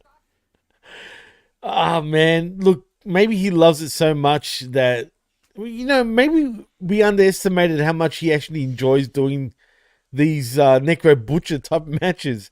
I mean, he's no stranger to him, Vet. Think about it. Think the Rated R Superstar period when he first turned to that. He had quite a few hardcore type of matches, Vet. Wake up, man. Come on, bro. I'm just saying, really, though. He did, though. Fuck it. Fuck him. Why? Okay, if you had a fantasy, first of all, you already did all this. Like, you had your match at the ECW pay-per-view. You had your match with Mick Foley at WrestleMania where you went through the flame. You did your garbage. You got it out of your system back then. If that wasn't enough for you, then when you came to AEW, you could have had one. You could have done one more crazy garbage, hardcore, falls count anywhere, do whatever you want, jump off the building match. You could have done that. He does it every fucking time now. He's had like 2 straight up matches since he's been back, and the rest of them has been him hitting people with furniture.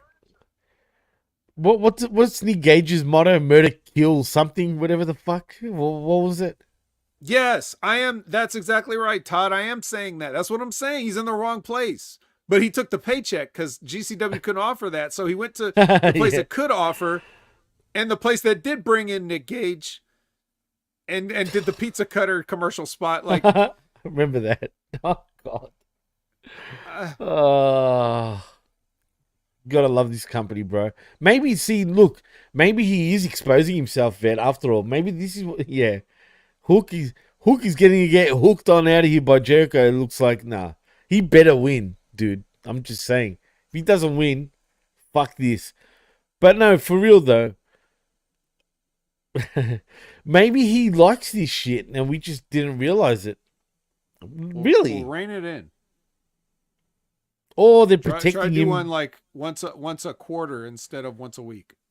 This is AEW, bro. You go with excess. You know what I mean? Straight up nauseum. That's what they do, bro. Even John Moxley is like, hey, cool it. And he has cooled. Oh, that's what we're gonna get eventually. You know what? Oh my God, Moxley versus Copeland. Kill each other in the ring for a shoot. Just kill each other, bro, for a shoot. Straight up. Last man standing in a shoot, bro. Like a shoot to the death. Like we'll hit each other with everything, and then we'll still throw the shittiest working punches ever. Bro, they'll be dead, right? And they'll still get up and throw the shittest punches you would ever see in your life. They're both Edge does that punch where he like hits you with the wrist part on top of your head. Oh, Edge can't punch. Like, how long have you been wrestling, motherfucker? Dude, and he only does it kind of out of a lockup type of scenario, if you know what I mean? Like the collar and elbow tie up and then throws the punches type of deal. Do you get what I mean? Those forearmy, like those down sort of. Yes. But he's, you know what I mean? Like, yeah. Rotten. Well. And Christian, and no, Todd, Christian is not the better. He does the same thing because he was doing it before Edge got there, and he told Edge, "Hey, you can do this here." He can't go anymore, so he just has these garbage matches. Christian been having at least to Christian's credit. Well, yeah, maybe it's their age, dude. Maybe they're doing this on purpose because they're protecting him. Like, think of Sting. I'm probably wrong, and I'm more than likely wrong. I'm trying to give the benefit of the doubt, but they are getting up in age, so it makes sense for them to be having, trash matches to hide their flaws. But I'm pretty sure them two can still really go because we've seen it. They probably can, but nobody's asking them to bump all over the place. You just have to have a smarter match. Like what they're basically telling me is they can no longer put on a match that they feel can entertain people. Maybe they have to do this instead. They have to take shortcuts because they don't know how to have a regular match to get people into it. I mean, if you're good enough, you can get people into any kind of match. So if this is what they're doing, that means that they don't believe in themselves. Or they're underestimating the audience, because we've seen the audience respond well to technical wrestling in AEW. So that's true too. So I mean, like, we know that the fans will like what they like. So either they're assuming that these fans are all just ECW like adjacent, or they don't believe in themselves enough to be able to give a good match without using trash can lids. So I don't know which one it is, but they're wrong on both counts, basically. Look, sometimes I feel like when they do leave, especially WWE, and go elsewhere, they tend to expose themselves, a lot of these guys, man. And Edge is doing this, but you could be mistaken, because a lot of people think this is his best. Truly, people think this his best run ever in wrestling, which is a joke. Great. Good for them. I'm not kidding, man. And I know you won't do this, but if you just look on Twitter just a little bit, you'll see that bullshit. But whatever, man. If Edge didn't have professional looking ring gear on in his matches, then security would arrest him for vagrancy, because they would just assume it was a homeless guy that wandered in and got in the ring. Well, dude, this is the same fan base that thought that, Spike, right? Well, Spike Dudley coming in. I'm not kidding. You think I'm joking? I'm not joking. Come on, chat. You know I'm telling the truth. Where is Spike Dudley these days? Jeez. I don't know. Better he stays away anyway. Well, yep. Vet, you know what? We've gone 2 hours and 30 minutes. I think we've given the peeps, a lot. And to you guys, credit. No, well, you know what, man? Again, we haven't lost the viewership, which we appreciate, man. So people want to hear that. And you know what, Vet? Sometimes we underestimate ourselves, man. We say we're saying nothing about Collision, but really, we spoke a lot about everything in terms of AEW and WWE. So, we've always got something to say, put it that way.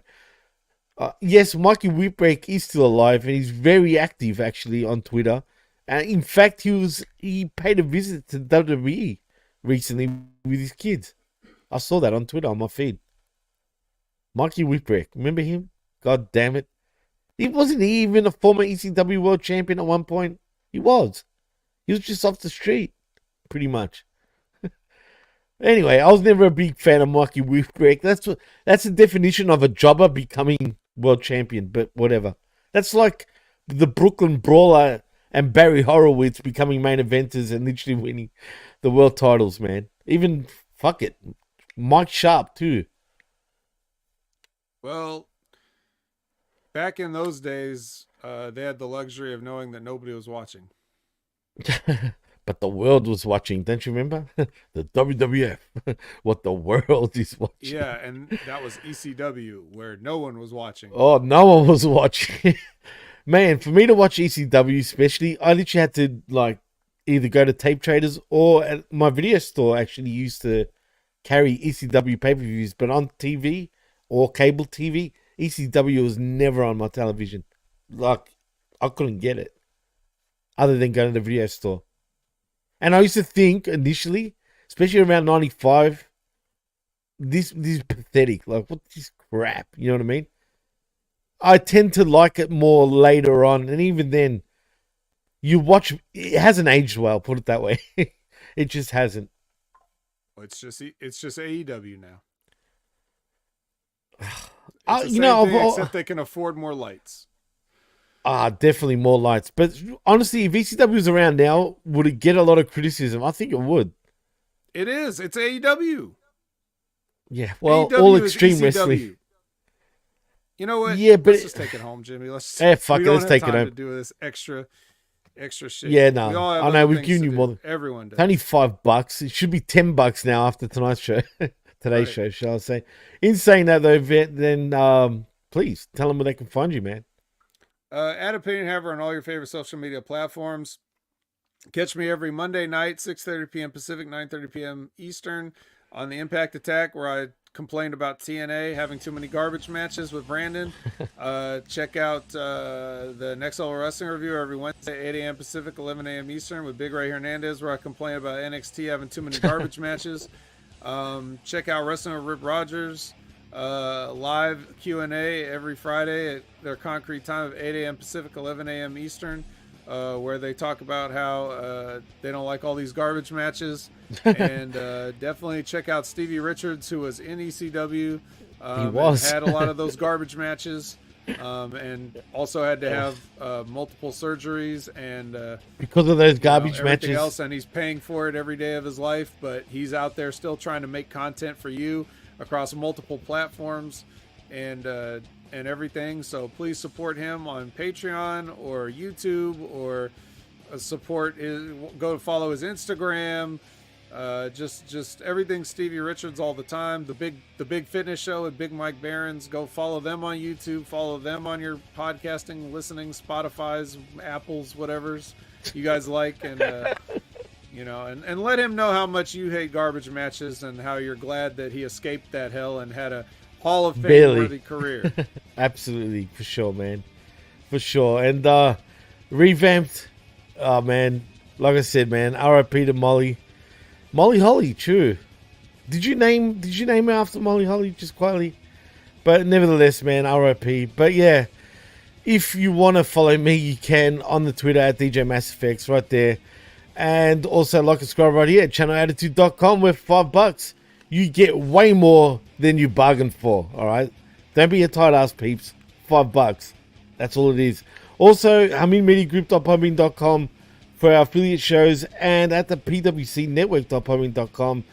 And that's a wrap, Vet. Let's take it to the casa. In saying that, I'm Jimmy T. That's the Vet, Jamie Williams, and you've been listening and watching The Wreckage. Prime can get fucked. There you go. I said it. Prime. Yeet. Like Labrat said. Anyway, I'm disgusted, Vet. I'm out. And we'll see you next week. Peace.